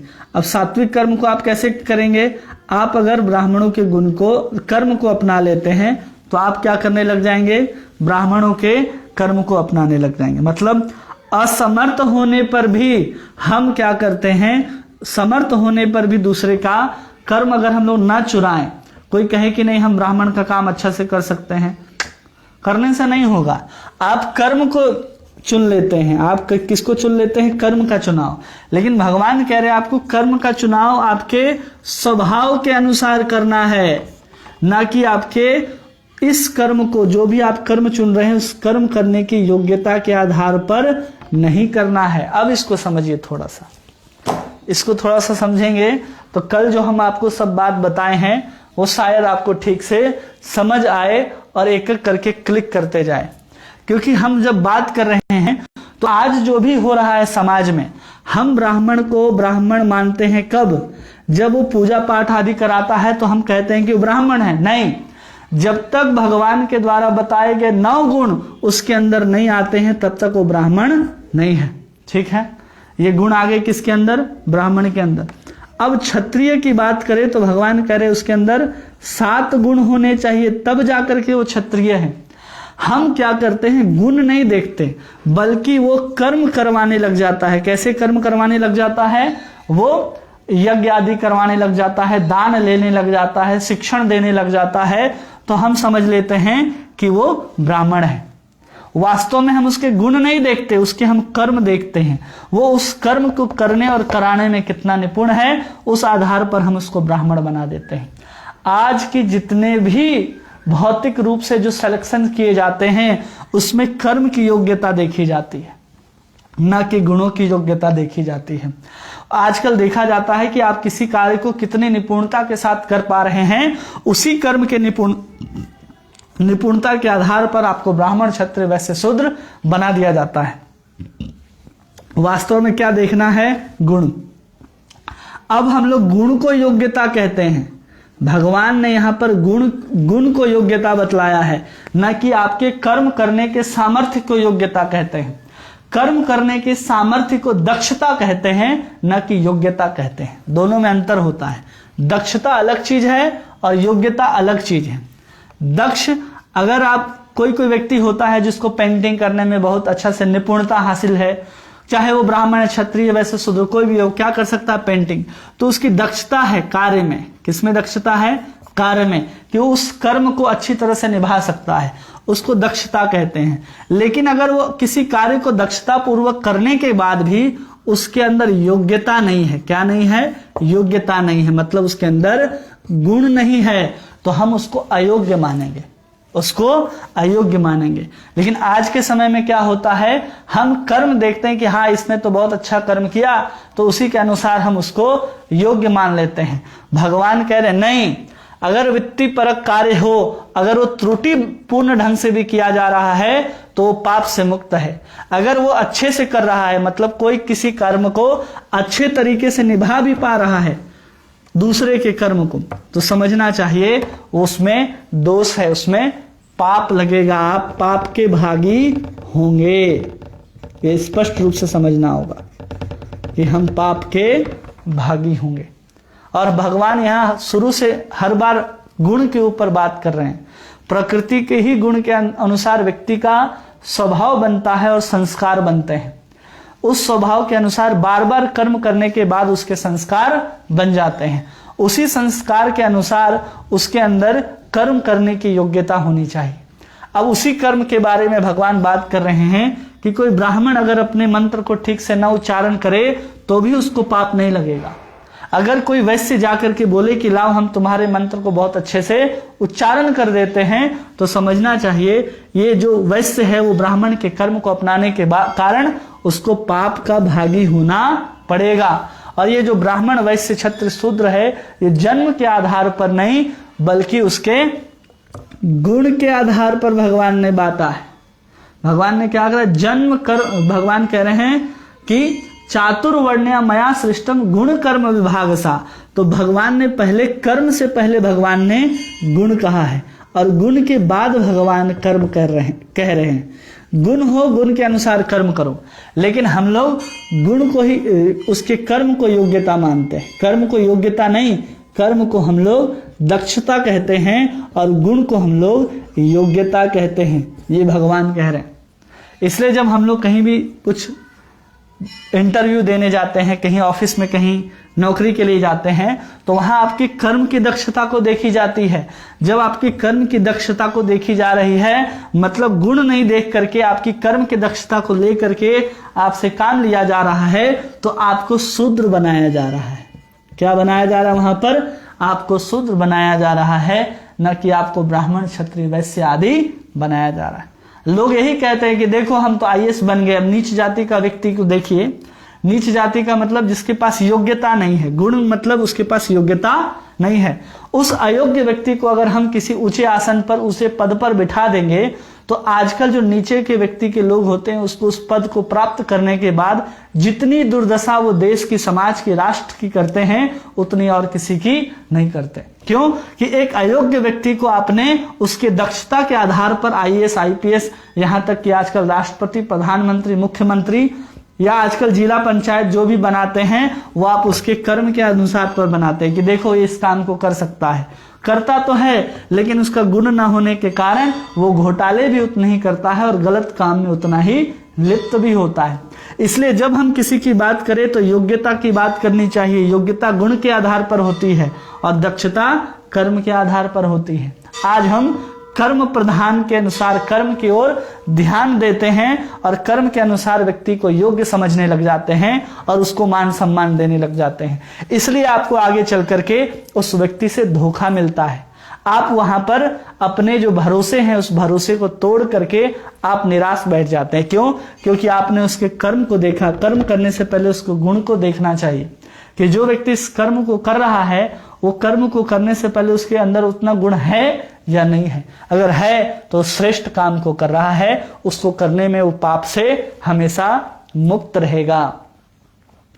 ऐसा यहां पर भगवान कह रहे हैं। और ऐसा इसलिए भगवान कह रहे हैं क्योंकि अर्जुन यहां पर कह रहा था तीसरे अध्याय में कि मैं युद्ध नहीं करूंगा, युद्ध करना छोड़ करके मैं क्या करूंगा, संन्यास ले लूंगा और भीख मांग करके अपना जीवन व्यतीत करूंगा। अब यहां पर भगवान कह रहे वित्तीय परक कार्य। वित्तीय परक कार्य अर्जुन का क्या है? क्षत्रिय का। और क्षत्रिय का कार्य क्या है? युद्ध करना। युद्ध से वो मुंह मोड़ करके भाग नहीं सकता है। इसलिए भगवान कह रहे कि तुम ब्राह्मणों के कर्म को मत पकड़ो, तुम भीख मांग करके खाओगे ऐसा मत सोचो। तुम एक क्षत्रिय है, क्षत्रिय होने के कारण तुम्हें अर्जुन युद्ध करना ही पड़ेगा। युद्ध करोगे तो तुम पाप के भागी नहीं होगे, पाप से मुक्त हो जाओगे और संन्यास ले लोगे अगर, और भीख मांग करके खाने की वृत्ति चुन लोगे तो तुम पाप के भागी होगे। क्यों? क्योंकि तुम स्वभाव से विपरीत काम कर रहे हो तो वहां तो तुमको दुख मिलना ही मिलना है। और दूसरे का कर्म करने के कारण जो उसका दोष लगना है, उस व्यक्ति का, जो ब्राह्मण क्षत्रिय वैसे जिसका भी चुनता है, उसका दोष हमको लेना पड़ता है। इस बात को ध्यान रखिए कि कोई भी कार्य हम करते हैं तो अपने स्वभाव के अनुसार ही करना चाहिए। हम लोग स्वभाव से विपरीत काम को करने में लग जाते हैं। हम लोग क्या करते हैं कि हम लोग देखते हैं कि हमारे बाप दादा ने यही काम किया है तो बच्चा भी यही काम करेगा। इसलिए हमको कभी भी ये ध्यान नहीं देना चाहिए कि आपका जन्म किस कुल में हुआ है। जन्म का आधार नहीं बनाना चाहिए। जन्म का आधार है ही नहीं हमारे वैदिक शास्त्र में। हमारा पूरा का पूरा आधार है उसके गुण के आधार पर और आगे चल करके उसके कर्म के आधार पर। जन्म के आधार पर किसी का गुण निर्धारित नहीं हो सकता, क्योंकि डॉक्टर का बेटा डॉक्टर नहीं बनता, उसकी योग्यता चाहिए तब जाकर के वो डॉक्टर बनता है। और आज के समय में यही सबसे बड़ी दिक्कत है। पूरा का पूरा हमने कहानी बताया था, जब परशुराम जी ने सब क्षत्रियों का वध किया था, उस समय से ब्राह्मण क्षत्रियों के ऊपर कलह शुरू हो गया और कलह बढ़ते बढ़ते मनुस्मृति में भी प्रवेश कर गया कि जन्म के आधार पर व्यक्ति की वर्ण निर्धारित होगी। जबकि पहले क्या होता था, किसी के गुण के आधार पर हम उसको वर्ण निर्धारित करते थे। और यही भागवत में भी कहा जा रहा है कि वर्ण हमेशा गुण के आधार पर ही निर्धारित होना चाहिए, न कि किसी के कर्म के अनुसार निर्धारित होना चाहिए। अब यहां पर हम लोग एक स्वधर्म को समझें। स्वधर्म मतलब होता है अपना धर्म। वो स्वधर्म को भी हम लोग कहते हैं वर्णाश्रम। वही वर्णाश्रम, ब्राह्मण क्षत्रिय शूद्र और गृहस्थ वानप्रस्थ ब्रह्मचर्य और सन्यास, 4 वर्ण और 4 आश्रम होते हैं। तो ये कब होते हैं? ये शरीर के हैं। ये किसके धर्म हैं? शरीर के और मन के धर्म है, वर्ण और आश्रम का पालन करना। और एक और उस धर्म होता है स्वधर्म। वो किसका होता है? आत्मा का। आत्मा किसका अंश है? आत्मा कृष्ण का अंश है। कृष्ण का अंश होने के कारण आत्मा का कर्म क्या होगा? हरि की सेवा। किसका क्या कर्म होगा इसका? हरि की सेवा। जब तक व्यक्ति मन और शरीर के अंदर रहता है, उसको वर्ण आश्रम के अनुसार अपने कर्तव्यों को पालन करना अनिवार्य हो जाता है। लेकिन जैसे ही अपने शरीर और मन की क्रियाओं से देहात्म बुद्धि से ऊपर उठ जाता है, उसको क्या करना चाहिए? उसको अपने आत्मा के कर्तव्य को पालन करना चाहिए। और वास्तविक धर्म जो है आत्मा का यही है कि वह हरि की सेवा करे। और सभी मनुष्यों का वास्तविक धर्म, ये जो वर्णाश्रम धर्म है, इसको अगर हम धर्म मान लें, और आत्मा का जो धर्म है कृष्ण की सेवा, इसको हम परम धर्म कहते हैं। भागवत कहता है सवै पुंसा परो धर्म यतो भक्ति अधोक्षजे अहेतु की अप्रतिहता यजात्मा सुप्रसिद्धि। कहते हैं कि सवै पुंसा परो धर्म, जितने प्रकार के धर्म होते हैं, शरीर से संबंधित जितने भी धर्म है वर्ण आश्रम के संबंधित, चाहे स्त्री का शरीर हो चाहे पुरुष का शरीर हो, उसके अनुसार जो हम अपने कर्तव्य का पालन करते हैं वो सब धर्म कहलाता है। लेकिन सवै पुंसा परो धर्म यतो भक्ति अधोक्षज, जो अधोक्षज भगवान श्री कृष्ण का भक्ति करता है वो परम धर्म कहलाता है। इसलिए जो स्वधर्म है वो 2 प्रकार का होता है। जब आप बद्ध हैं, कब? जब आप देहात्म बुद्धि में हैं। बद्ध मतलब आप अपने शरीर की, मन की ही आपको सुधि रहती है हमेशा, तो आपको वर्ण आश्रम धर्म का पालन करना चाहिए। जब आप देहात्म बुद्धि से ऊपर हो गए तो निरंतर हरि की सेवा करनी चाहिए। और देहात्म बुद्धि से ऊपर उठने के लिए ही भगवान इस सन्यास की सिद्धि का बात कर रहे हैं कि कैसे व्यक्ति इस देहात्म बुद्धि से ऊपर उठ जाता है। और ऐसा नहीं है कि अगर कोई वर्ण आश्रम का पालन करे तो परम धर्म को प्राप्त नहीं कर सकता। वो कृष्ण की सेवा तक लाने के लिए ही पूरे के पूरे वर्ण आश्रम सिस्टम को डिजाइन किया गया है। वर्ण आश्रम सिस्टम के अंदर चाहे कोई भी हो, शूद्र भी हो, तो उसको भी भगवान की भक्ति करने का, पूजा करने का पूरा अधिकार है। ऐसा नहीं है कि वो शूद्र है तो उसको अधिकार प्राप्त नहीं है। भगवान की पूजा, भगवान की भक्ति में सबका अधिकार है। यहां तक कि मलेच्छ हो, यवन हो, पुलिंद हो, अत्यंत जाति का कोई भी हो, नीच से नीच व्यक्ति, चांडाल अगर कुत्ता को कोई भी सेवन करता है, खाता भी है, उसको भी भगवान की भक्ति करने का पूरा अधिकार है। लेकिन जो वर्ण आश्रम के अंतर्गत आते हैं तो समझना चाहिए कि विशेष वर्ण को विशेष कर्म करने का अधिकार है। वो किसके आधार पर? उसके गुण के आधार पर उसको योग्यता दी जाती है और कर्म करने का अधिकार दिया जाता है। तो यही भगवान यहाँ प्रभुपाद जी हम लोगों को समझाते हैं कि जो व्यक्ति का जो स्वधर्म होता है वो असली स्वधर्म क्या है कि वो भगवान की सेवा करे। अगर व्यक्ति भगवान की सेवा नहीं करता है तो इतने वर्ण आश्रम को भी पालन करके वो कभी भी सुखी नहीं हो सकता है। अब भगवान 48वें श्लोक में कहते हैं सहजम कर्म कौन्तेय सदोष्मपि न त्यजेत सर्वारंभ ही दोषेण धूमे अग्निरि आवृतः। प्रत्येक प्रयास किसी न किसी दोष से आवृत रहता है, जिस प्रकार अग्नि धुएं से आवृत रहती है। अतएव हे कुंती पुत्र, मनुष्य को चाहिए कि स्वभाव से उत्पन्न कर्म को भले ही दोषपूर्ण क्यों ना हो कभी नहीं त्यागे। भगवान कितना अच्छा बात बता रहे हैं कि सहजम कर्म कौन्तेय, कि कोई भी जो हमको स्वभाव से जो कर्म प्राप्त हुआ, किससे प्राप्त हुआ? स्वभाव से। स्वभाव कहाँ से आया? गुण से आया। गुण कहाँ से आया? प्रकृति से आया। ठीक है, स्वभाव से जो हमको क्या प्राप्त हुआ है? कर्म प्राप्त हुआ है, उसी को करना चाहिए। जो स्वभाव से जो हमको कर्म मिला है वो भले ही क्या हो? दोषपूर्ण हो। जैसे उदाहरण देते हैं, जैसे आग होता है, आग हमेशा किससे आवृत रहता है? धुआं से आवृत रहता है। कोई भी आग जब धुएं से आवृत रहता है, मतलब आग के अंदर जो दोष है वो क्या दोष है? धुआं ही उस अग्नि का दोष कहलाता है। उसी प्रकार चाहे वो ब्राह्मण हो, क्षत्रिय, वैश्य, शूद्र हो, वो कोई भी कर्म को करो, उस कर्म में क्या है? उस कर्म में दोष है, रहेगा ही रहेगा। इस बात को हमें समझना चाहिए। अगर हम इस कर्म में देखें कि हमारे कर्म में दोष है, और दोष को समझ करके हम क्या करें कि हम इसको उससे रुचि ही हटा ले कि अब हम अपने कर्म को नहीं करेंगे, हम कोई और कर्म को करेंगे, तो भगवान कह रहे हैं इसको कभी त्यागना नहीं चाहिए। पर धर्म को कभी भी स्वीकार नहीं करना चाहिए, क्योंकि कोई भी कर्म हम करेंगे, अगर ब्राह्मण सोचे कि हम अपना जो कर्म कराते हैं, ब्राह्मण क्या कराता है? पूजा कराता है। ठीक है, पूजा आदि में यज्ञ आदि भी कराता है। तो कई बार ऐसे यज्ञ करने पड़ते हैं ब्राह्मण को जिसमें पशु की बलि दी जाती है। अब पशु की बलि दिया जाना वो क्या है? हिंसा है। अब वो ब्राह्मण बोले कि पशु बलि जो है वो हिंसा है, मतलब उसके कर्म में भी क्या आ गया? दोष आ गया। अब बोले कि हम इस कर्म को त्यागते हैं, तो कहाँ जाएगा वो? बोलेगा क्षत्रिय के कर्म को हम अपना लेते हैं। वो क्या करेगा? ब्राह्मण बोलेगा कि हम क्षत्रिय के धर्म को अपनाते हैं। अब क्षत्रिय के धर्म को अपनाने के बाद भी तो आपको हिंसा करना पड़ेगा। यहाँ आप पशु को मारते थे, यहाँ आपको मानव को भी मारना पड़ेगा। और क्षत्रिय सोचे कि हम यहाँ पर हिंसा कर रहे हैं, मानव को मार करके हम ब्राह्मण का कर्म अपना लेते, वहां भी दोष है। अगर कोई वैश्य का कर्म अपना ले, क्षत्रिय बोले कि हम वैश्य का कर्म करते हैं, और यहां पर दोष नहीं है। कैसे नहीं है? वैश्य का अधिकार है कि वो अपने व्यवसाय के लिए झूठ बोल सकता है। अगर वो झूठ बोल सकता है तभी जाकर के वैश्य अपना पेट भरता है। अगर वैश्य झूठ बोलता है तो उसमें किसी प्रकार का कोई अपराध नहीं लगता है, उसमें पाप आवृत नहीं रहता है। लेकिन अगर कोई झूठ बोल रहा है तो ये भी तो एक प्रकार का दोष है कि वैश्य क्या करता है? झूठ बोलता है। तो यहां भी दोष है। अब हम शूद्र के पास आए, अब शूद्र को क्या करना पड़ेगा? किसी की सेवा करनी पड़ेगी।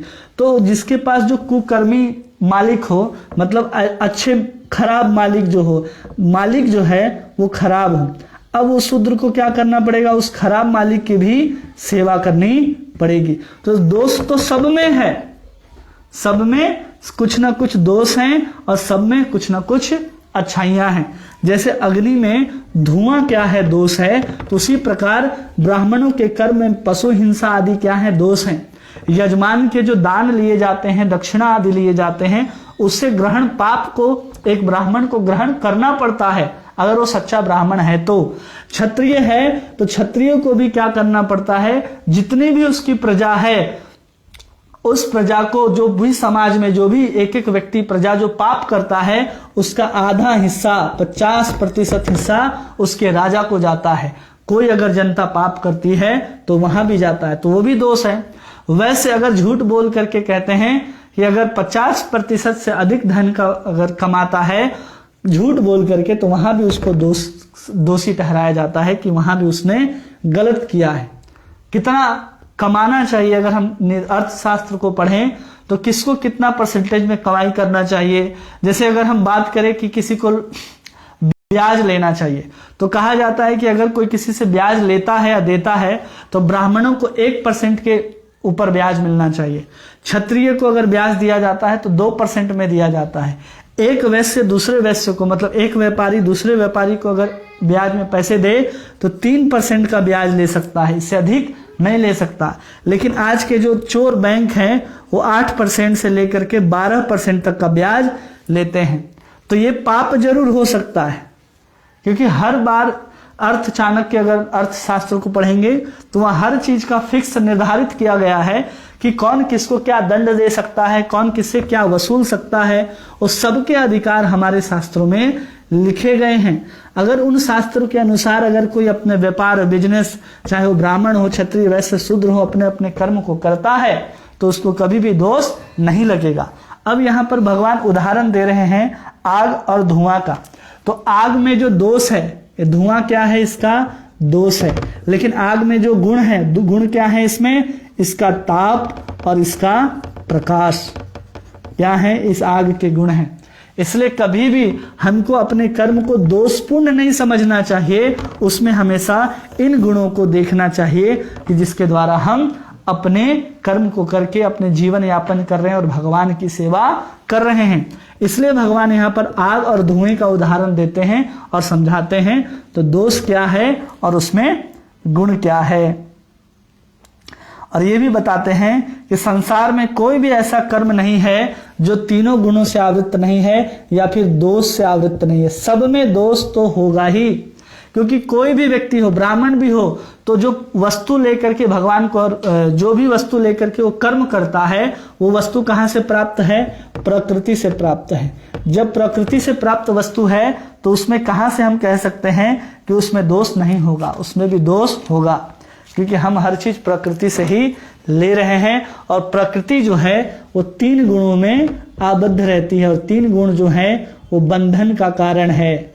इसी बंधन से मुक्त होने की बात भगवान कह रहे हैं, और इसी को भगवान आगे हम लोगों को अभी समझाएंगे कि कैसे इस 3 गुण से ऊपर होना। पहले भी भगवान कहें कि अव्यभिचारेण भक्ति योगेन सब हुआए कल्पते। जो 3 गुण है उससे व्यक्ति कैसे पार हो सकता है, तो कहते हैं कि 3 गुणों से पार व्यक्ति तभी हो सकता है जब मेरी अव्यभिचारेण भक्ति, अविचलित भक्ति अगर कोई भगवान कृष्ण की करे तो प्रकृति के तीनों प्रकार के जो गुण दोष आदि हैं उससे व्यक्ति पार हो सकता है।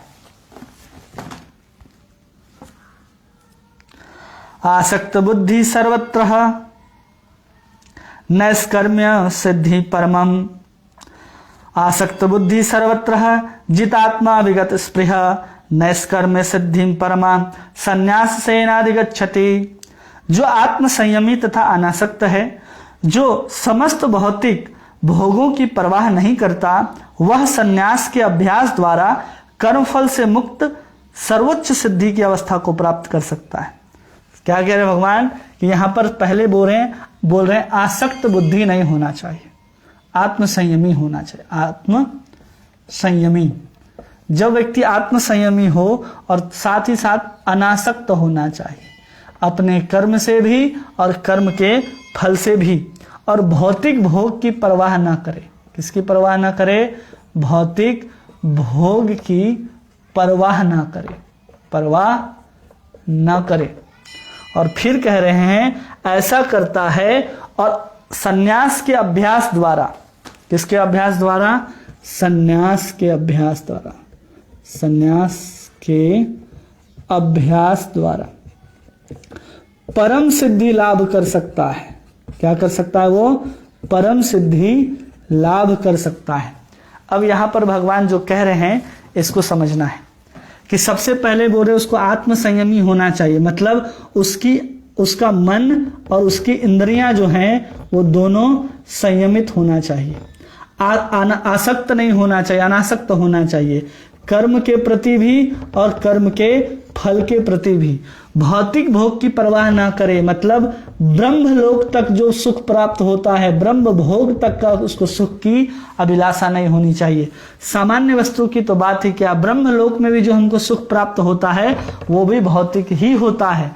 और संन्यास का अभ्यास करे। संन्यास का अभ्यास भगवान किसको कहते हैं, त्याग को ही संन्यास कहते हैं। अगर कोई कर्तापन के अभिमान को छोड़ दे, किसको, कर्तापन की, हमने किया है और फल की आकांक्षा करना बंद कर दे तो उसी को यहाँ पर भगवान सन्यास कहते हैं।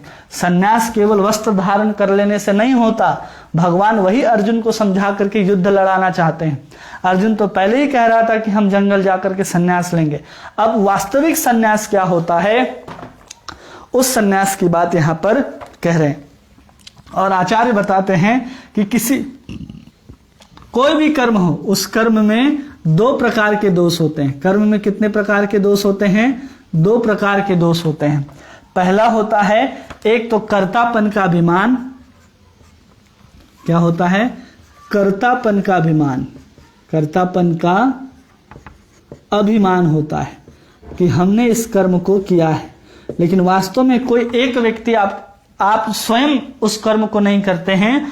आपके कर्म के निष्पादन हेतु 5 ऐसे तत्व हैं जो मिलकर के किसी कर्म को पूरा करते हैं। वो हम लोगों ने समझ लिया। वो 5 तत्व नहीं होंगे तो कोई भी व्यक्ति कर्म नहीं कर सकता है। और कर्म फल की इच्छा को त्यागना, कर्म फल की इच्छा, ये कर्म के 2 दोष होते हैं। अगर कर्म के ये दोनों दोषों को व्यक्ति छोड़ दे तो कहा जा सकता है कि वो धीरे धीरे व्यक्ति ब्रह्म के सुख को अनुभव कर सकता है। और आसक्त बुद्धि जो होता है, मतलब प्राकृतिक बुद्धि हमारी जो होती है, आसक्त मतलब होता है कि प्राकृतिक बुद्धि। कैसी बुद्धि? कि हम सोच रहे हैं कि ये जो शरीर मेरा है, ये भोग मेरा है, वस्तु मेरा है, इसको भी यहाँ पर आसक्त बुद्धि कहा गया है। और विगत स्पृहा मतलब उसको भौतिक ब्रह्म सुख की भी अपेक्षा नहीं रखनी चाहिए। अगर कोई व्यक्ति इन 2 दोषों को छोड़ देता है, कर्तापन का अभिमान और दूसरा कर्म करने के बाद उसकी फल की इच्छा को त्याग देता है, तो समझना चाहिए वो कर्म के जो दोष हैं कि कर्म आपको बांध देगा और कर्म फिर आपको स्वर्ग या नरक के चक्कर में लेकर के जाएगा, वो दोनों से आप मुक्त हो सकते हैं अगर आपने इस दोनों दोष को छोड़ दिया तो। एक तो कर्तापन का अभिमान और दूसरा कर्म फल की इच्छा। वो हम आसानी से छोड़ सकते हैं। कैसे? तो जब हम त्याग की बात कर रहे, अर्जुन ने प्रश्न पूछा था इसी अध्याय में कि त्याग और सन्यास में क्या अंतर है, तो भगवान ने त्याग और सन्यास को एक ही कहा कि दोनों में कोई अंतर नहीं है। और उसी समय भगवान कहे कि व्यक्ति क्या करे कि व्यक्ति कर्तापन के अभिमान को छोड़ दे। तो कर्तापन के अभिमान को छोड़ने के लिए भगवान कृष्ण ने 5 चीजों को बतलाया। ये 5 चीज होते हैं किसी को कर्म करने के लिए। पहला भगवान बताते हैं शरीर होना चाहिए। ये शरीर भी हमारा नहीं है, प्रकृति के द्वारा प्रदत्त है। उस शरीर की जो इंद्रियां हैं वो होना चाहिए। तीसरा कर्ता होना चाहिए, मतलब आत्मा। चौथा कर्म करने की चेष्टा होनी चाहिए कि हमें अमुक कर्म को संपादित करना है। और 5वां परमात्मा। जब तक परमात्मा आपको परमिशन नहीं देंगे, आदेश नहीं देंगे, आप अपने हाथ को क्या, अपने पलक को भी आप उठा करके झपका नहीं सकते। अंतिम कारण हमारे हृदय में बैठे हुए परमात्मा ही होते हैं। तो इस आधार पर हम कर्म कर्तापन के अभिमान को त्याग सकते हैं। और जब हमने किया ही नहीं है तो हम फल की इच्छा कैसे करेंगे? इन 5 ने मिलकर के कर्म किया है, हमने थोड़ी किया है। मन सोच रहा है हमने किया है। अब इसी अभिमान के साथ इसको इस संसार में पढ़ना पड़ता है, उस फल का मजा चखना पड़ता है। भगवान अब 50वें श्लोक में कहते हैं, प्रभुपाद यहां हम लोग को समझाते हैं कि जो जीव है वो क्या है? परमेश्वर का अंश है। अगर कोई भी व्यक्ति अपने आप को भगवान श्री कृष्ण का अंश मानते हुए कार्य करता है और वो अपने कर्म फल को भगवान की सेवा में लगाता है तो भी वो कर्म बंधन से मुक्त हो सकता है। और सबसे अच्छी बात यहाँ पर प्रभुपाद जी कहते हैं कि सन्यासी को पूर्व के कार्यकलाप का बंधन से मुक्त माना जाता है, लेकिन कोई व्यक्ति अगर कृष्ण भावना भावित हो जाता है तो वह बिना सन्यास ग्रहण किए ही परम सिद्धि को प्राप्त कर सकता है। जिसकी तुष्टि कहाँ होती है? यस्तम आत्मरति रेव स्यात्, जिसमें भगवान कहते हैं कि अपनी संतुष्टि के लिए जो व्यक्ति कर्म करता है वो हमेशा बंधन होता है। इसलिए कहते हैं यज्ञार्थ कर्मण्यत्र लोको अयम कर्म बंधन, कि अगर हम कृष्ण के लिए कर्म करते हैं, विष्णु के लिए कर्म करते हैं तो कर्म हमको कभी भी संसार के चक्कर में बांध नहीं सकते हैं। श्लोक संख्या 50 भगवान कहते हैं, सिद्धिं प्राप्तो यथा ब्रह्म यथा आपनोति निबोध में समासने व कौन्तेय निष्ठा ज्ञानस्य या परः। हे कुंती पुत्र, जिस तरह इस सिद्धि को प्राप्त हुआ व्यक्ति परम सिद्ध अवस्था अर्थात ब्रह्म को, जो ज्ञान का सर्वोच्च अवस्था है, प्राप्त करता है, उसका मैं संक्षेप में तुम्हें वर्णन करूंगा, तुम उसे जानो। भगवान क्या कह रहे हैं? हे कुंती पुत्र, अब मैं तुम्हें क्या वर्णन करने जा रहा हूं? मैं अब तुम्हें उस व्यक्ति के बारे में वर्णन करूंगा जिसने ब्रह्म को प्राप्त कर लिया है। किसको प्राप्त कर लिया है? ब्रह्म को प्राप्त कर लिया है। क्यों प्राप्त कर लिया है? तो ज्ञान जहां पर अंत होता है, या ज्ञान की जो परम सिद्धि है, या ज्ञान की जो सर्वोच्च अवस्था है, ज्ञान की सर्वोच्च अवस्था यही है कि उसने क्या किया हो? ब्रह्म को प्राप्त कर लिया हो। यही ज्ञान की सर्वोच्च अवस्था है। अब भगवान उसके लक्षणों को बारे में बताएंगे कि जो व्यक्ति ब्रह्म को प्राप्त कर लेता है उसके क्या क्या गुण होते हैं, वो कैसे अपने कार्य को करने लग जाता है। हम लोग कहते हैं कि उसने ब्रह्म को प्राप्त कर लिया। अब कैसे प्राप्त कर लिया, तो उसके गुण और लक्षण को यहाँ पर भगवान बतलाते हैं, और आचार्य हम लोगों को बतलाते हैं कि हम ब्रह्म का अनुभव कैसे कर सकते हैं। तो कहते हैं जिस योग में ज्ञान का अंत होता है, ज्ञान क्या है? ज्ञान योग है जिसके द्वारा हम परमात्मा से जुड़ते हैं। तो ज्ञान योग का जहां पर अंत होता है, तो इसी को कह रहे हैं जिस योग में अज्ञान का अंत हो जाता है। क्या कह रहे हैं? अज्ञान का अंत हो जाता है, अंत हो जाता है। मतलब ज्ञान योगी क्या करता है? अज्ञान का अंत कर लेता है, मतलब अपने आप को देह समझने से ऊपर उठ जाता है, देहात्म बुद्धि से ऊपर उठ जाता है। कहां से उठ जाता है वो? देहात्म बुद्धि से ऊपर।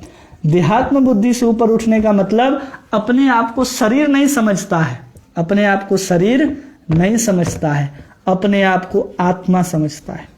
जब वो आत्मा में स्थित हो जाता है तब जाकर के, मतलब आत्मा में स्व में स्थित होकर के उस ब्रह्म को क्या कर सकता है? प्राप्त कर सकता है। कोई व्यक्ति शरीर में रह करके ब्रह्म को प्राप्त नहीं कर सकता। शरीर में रह करके मतलब अपने आप को शरीर समझे और शरीर के ही सब क्रियाकलापों में लगे रहे, वो व्यक्ति ब्रह्म को प्राप्त नहीं कर सकता है। और कहते हैं निष्ठा। निष्ठा का अर्थ होता है निष्पत्ति। निष्ठा का अर्थ होता है निष्पत्ति, और निष्पत्ति और दूसरा अर्थ उसका होता है नाश या फिर अंत। अमर कोश में निष्ठा शब्द के जो अलग अलग अर्थ हैं वो यहाँ पर बतलाया जा रहा है। उसी को यहाँ पर कहते कौनते हैं? निष्ठा ज्ञानस्य परः। निष्ठा मतलब निष्पत्ति, नाश या अंत। अब किस चीज की निष्पत्ति हो जाती है? निष्पत्ति आत्मा की हो जाती है कि वो शरीर नहीं अपने आप को आत्मा समझता है। और अंत किसका हो जाता है? तो देहात्म बुद्धि का अंत हो जाता है, तब जाकर के वो ब्रह्म को प्राप्त कर सकता है। अब कैसे प्राप्त होता है, अनुभव कैसे करता है? अगर किसी जीव का अविद्या वो क्या हो जाए? अविद्या नाश हो जाए। अविद्या का क्या हो जाए? नाश हो जाए। और साथ साथ विद्या की भी निवृत्ति हो जाए। विद्या की भी क्या हो जाए? निवृत्ति हो जाए। न विद्या बचे उसके पास, न अविद्या बचे। इसके आरंभ से जिस प्रकार संन्यास लेता है, इस दोनों के त्याग से, संन्यास का अर्थ होता है त्याग, जब इस हो जाता है अविद्या का नाश और विद्या की निवृत्ति, न विद्या रहती है न अविद्या रहता है, तब जाकर के व्यक्ति उस ब्रह्म का अनुभव करता है। अविद्या मतलब अपने आप को देहात्म शरीर समझना और प्रकृति के तीनों गुणों के अधीन समझना, और विद्या की निवृत्ति मतलब कि अपने आप को आत्मा समझना। जब अपने आप को ब्रह्म ही समझने लगता है, मतलब कहते हैं ना कि वहां पर व्यक्ति को पता ही नहीं चलता कि हम क्या हैं और ब्रह्म क्या है, वो एक हो जाता। कभी कभी हम इतना आनंद में डूब जाते हैं कि हमें स्व का भान नहीं होता। उस स्व का भान भी जहां पर ना होता हो, उस अवस्था को बोलते हैं ब्रह्म की अवस्था। अब इस अवस्था को हम लोग भी अनुभव करते हैं कभी कभी। कैसे अनुभव करते हैं? जब हम नींद में होते हैं, मतलब स्वप्न अवस्था नहीं, पूर्ण रूप से सुसुप्ति की अवस्था, उसमें हमको जितना आनंद आता है, जब व्यक्ति के अंदर किसी प्रकार के विचार और किसी प्रकार के स्वप्न नहीं चल रहे होते हैं, उस समय जो सोए हुए व्यक्ति को आनंद आता है, जिसमें अपना भी भान खो जाता है, मतलब विद्या की भी निवृत्ति हो जाती है, उस अवस्था में वो ब्रह्म के अनुभव को अनुभव करता है। लेकिन यहाँ पर सोए हुए व्यक्ति की बात नहीं हो रही, पूर्ण रूप से जागे हुए व्यक्ति की बात हो रही है, जो हमेशा उस ब्रह्म के आनंद को अनुभव करे। अब उसी ब्रह्म के आनंद को जो अनुभव करता है, उसी के भगवान कुछ गुणों को यहाँ पर बतलाने वाले हैं, जो भगवान ने पीछे अध्याय में कई बार हम लोगों को बतलाया है और समझाया है। तो भगवान 51 से लेकर के 53 तक, 51 से लेकर के 53 तक इन लक्षणों को, इन गुणों को बतलाते हैं और कहते हैं अर्जुन से,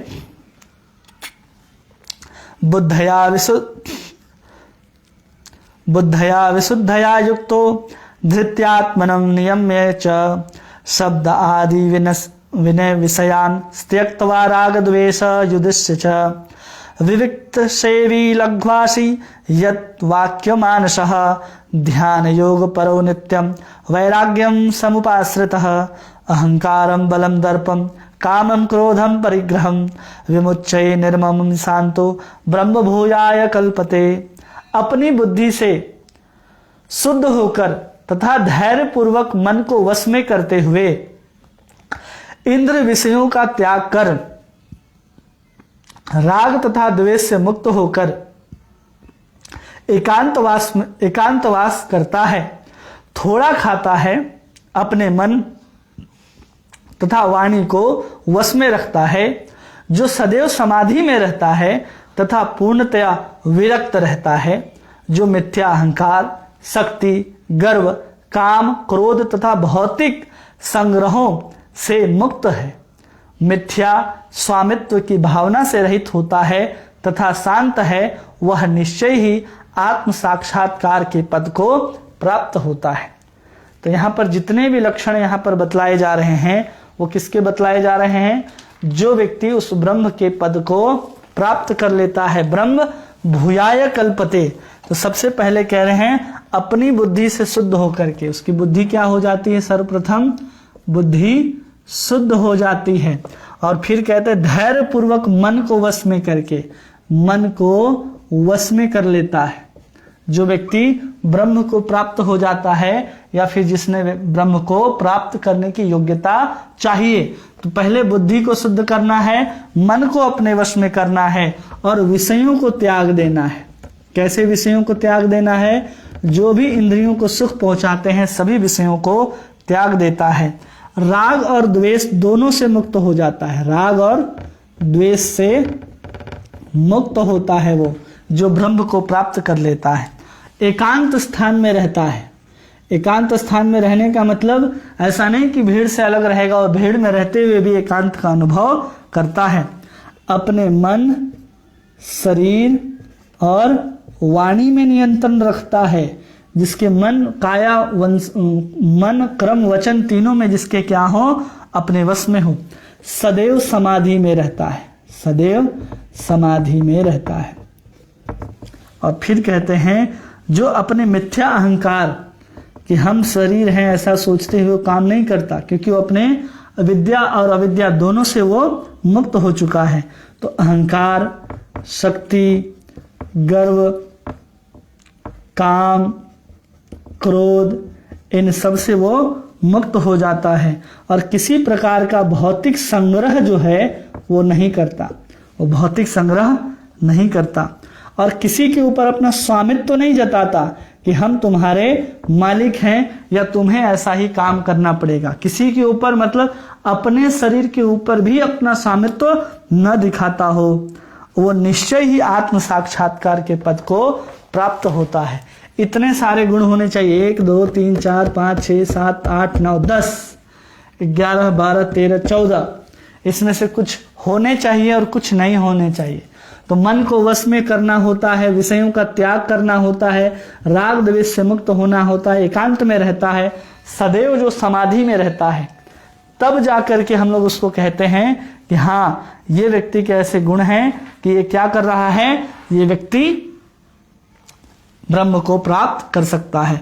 और एक और गुण है, वो हमेशा कम भोजन करता है। क्या करता है? वो कम खाता हो, कम खाता हो। भगवान कह रहे हैं कि वो हमेशा क्या करता हो? कम खाता हो।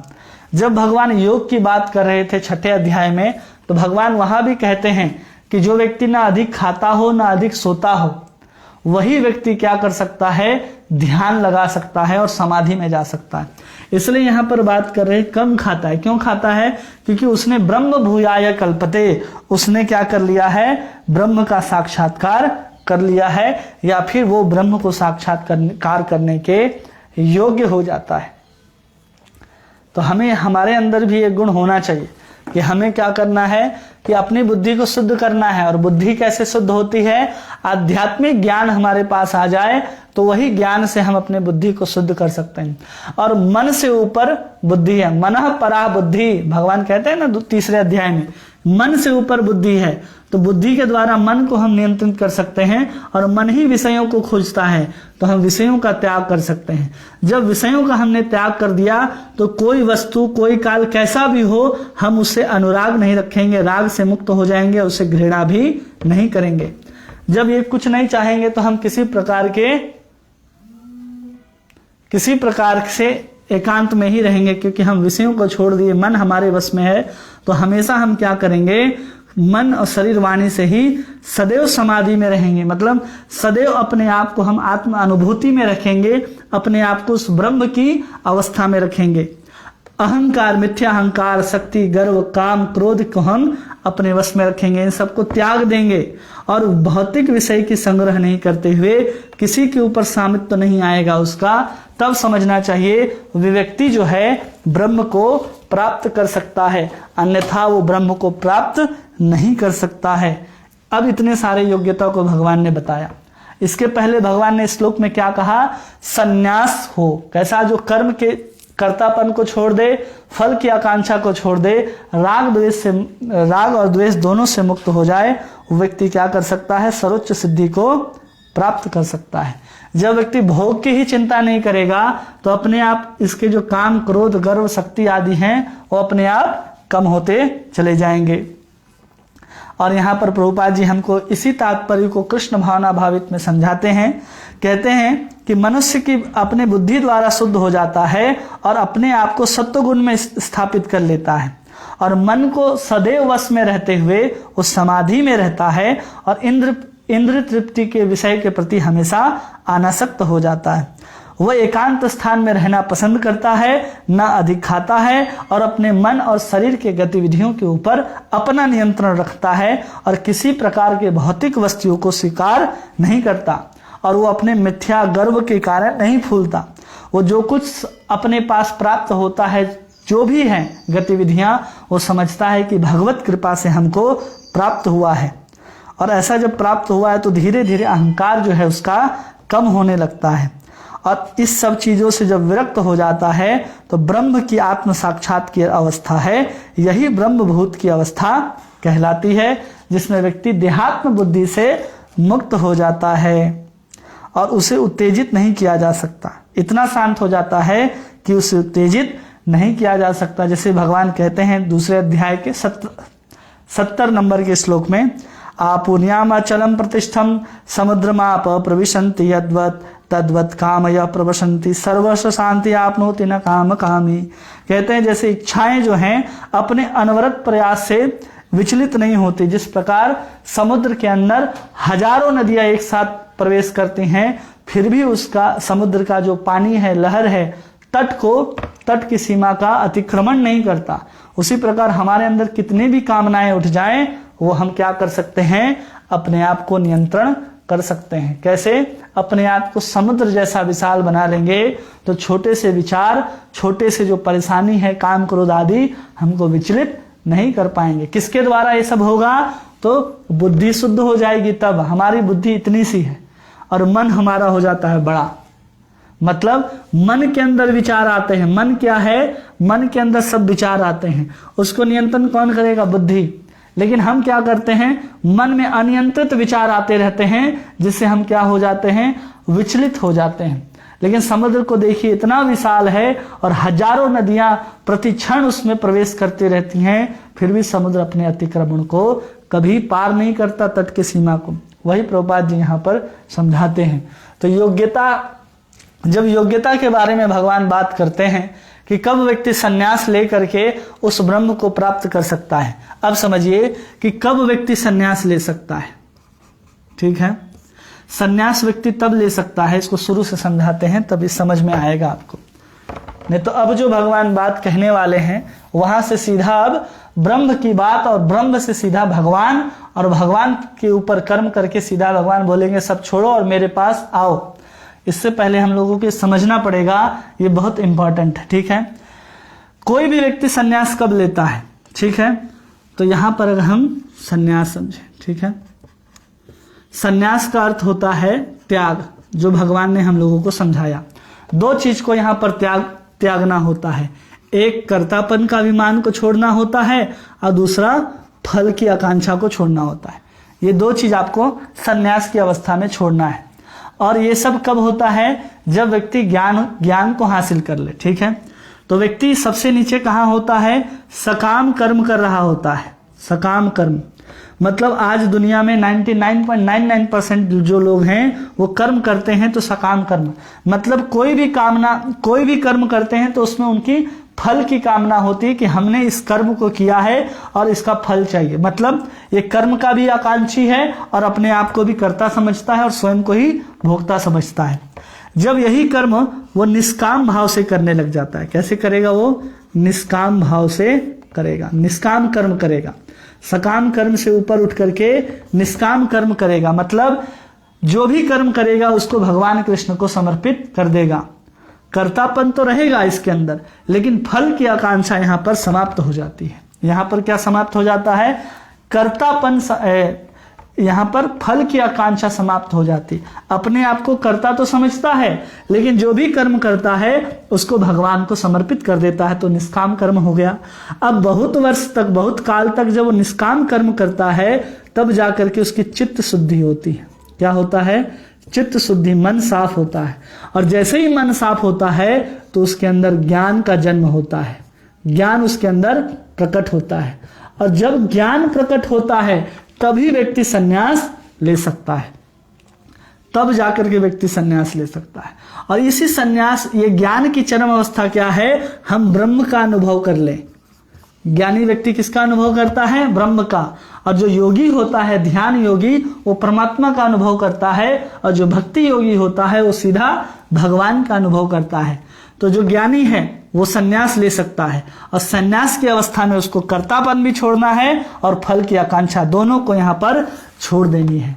और ज्ञान के अंदर, उसके अंदर जो जो ज्ञान की बातें भगवान ने 29 प्रकार की जो ज्ञान की बातें बताई कि मैं इसको ज्ञान घोषित करता हूं 13वें अध्याय में, वो सब ज्ञान, इसके लक्षण प्रकट होने चाहिए।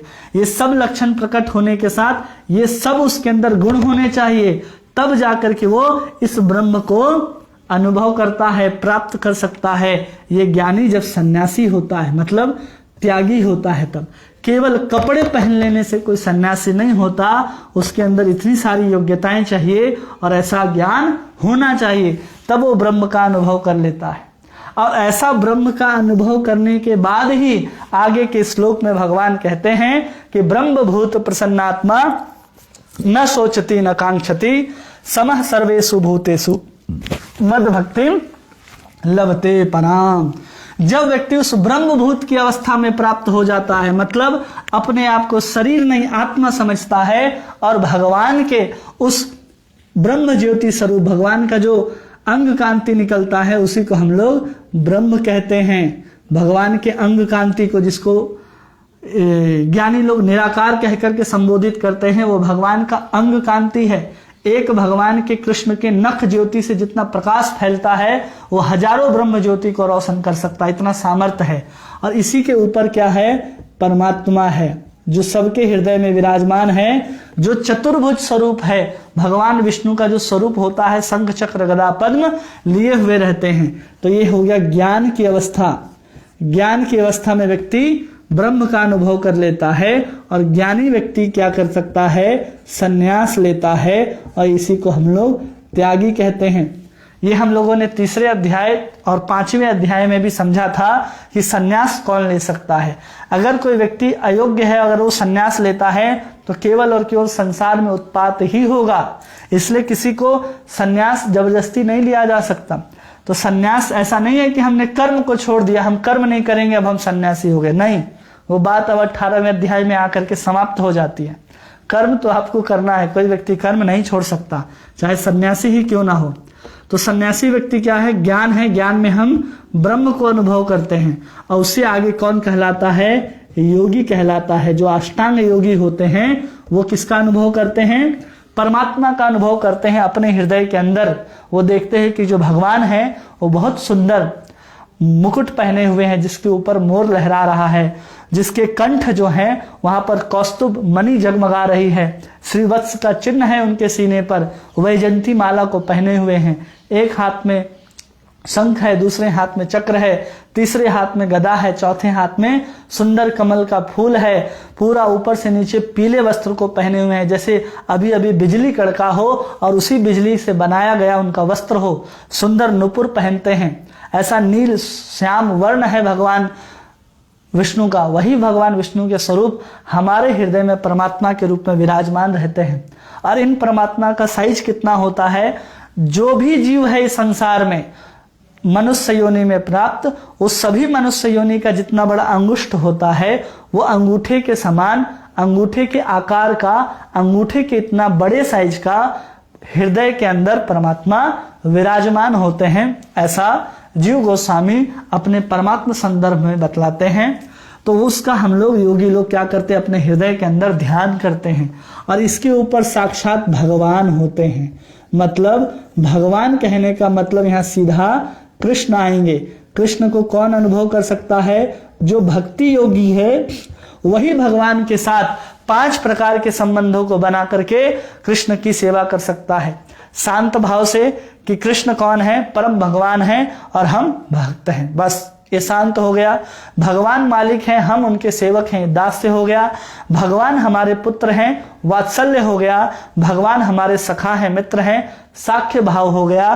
और भगवान हमारे प्रेमी हैं, तो हम श्रृंगार भाव से, माधुर्य भाव से कृष्ण की सेवा कर सकते हैं। ये सब कुछ केवल कृष्ण के साथ ही संभव है। अगर हम यही सेवा राम के साथ संभव करें तो रामचंद्र के साथ हम माधुर्य भाव के साथ सेवा नहीं कर सकते, क्योंकि वहां पर केवल रामचंद्र जी ने एक ही पत्नी को स्वीकार करते हैं, वह है माँ जानकी।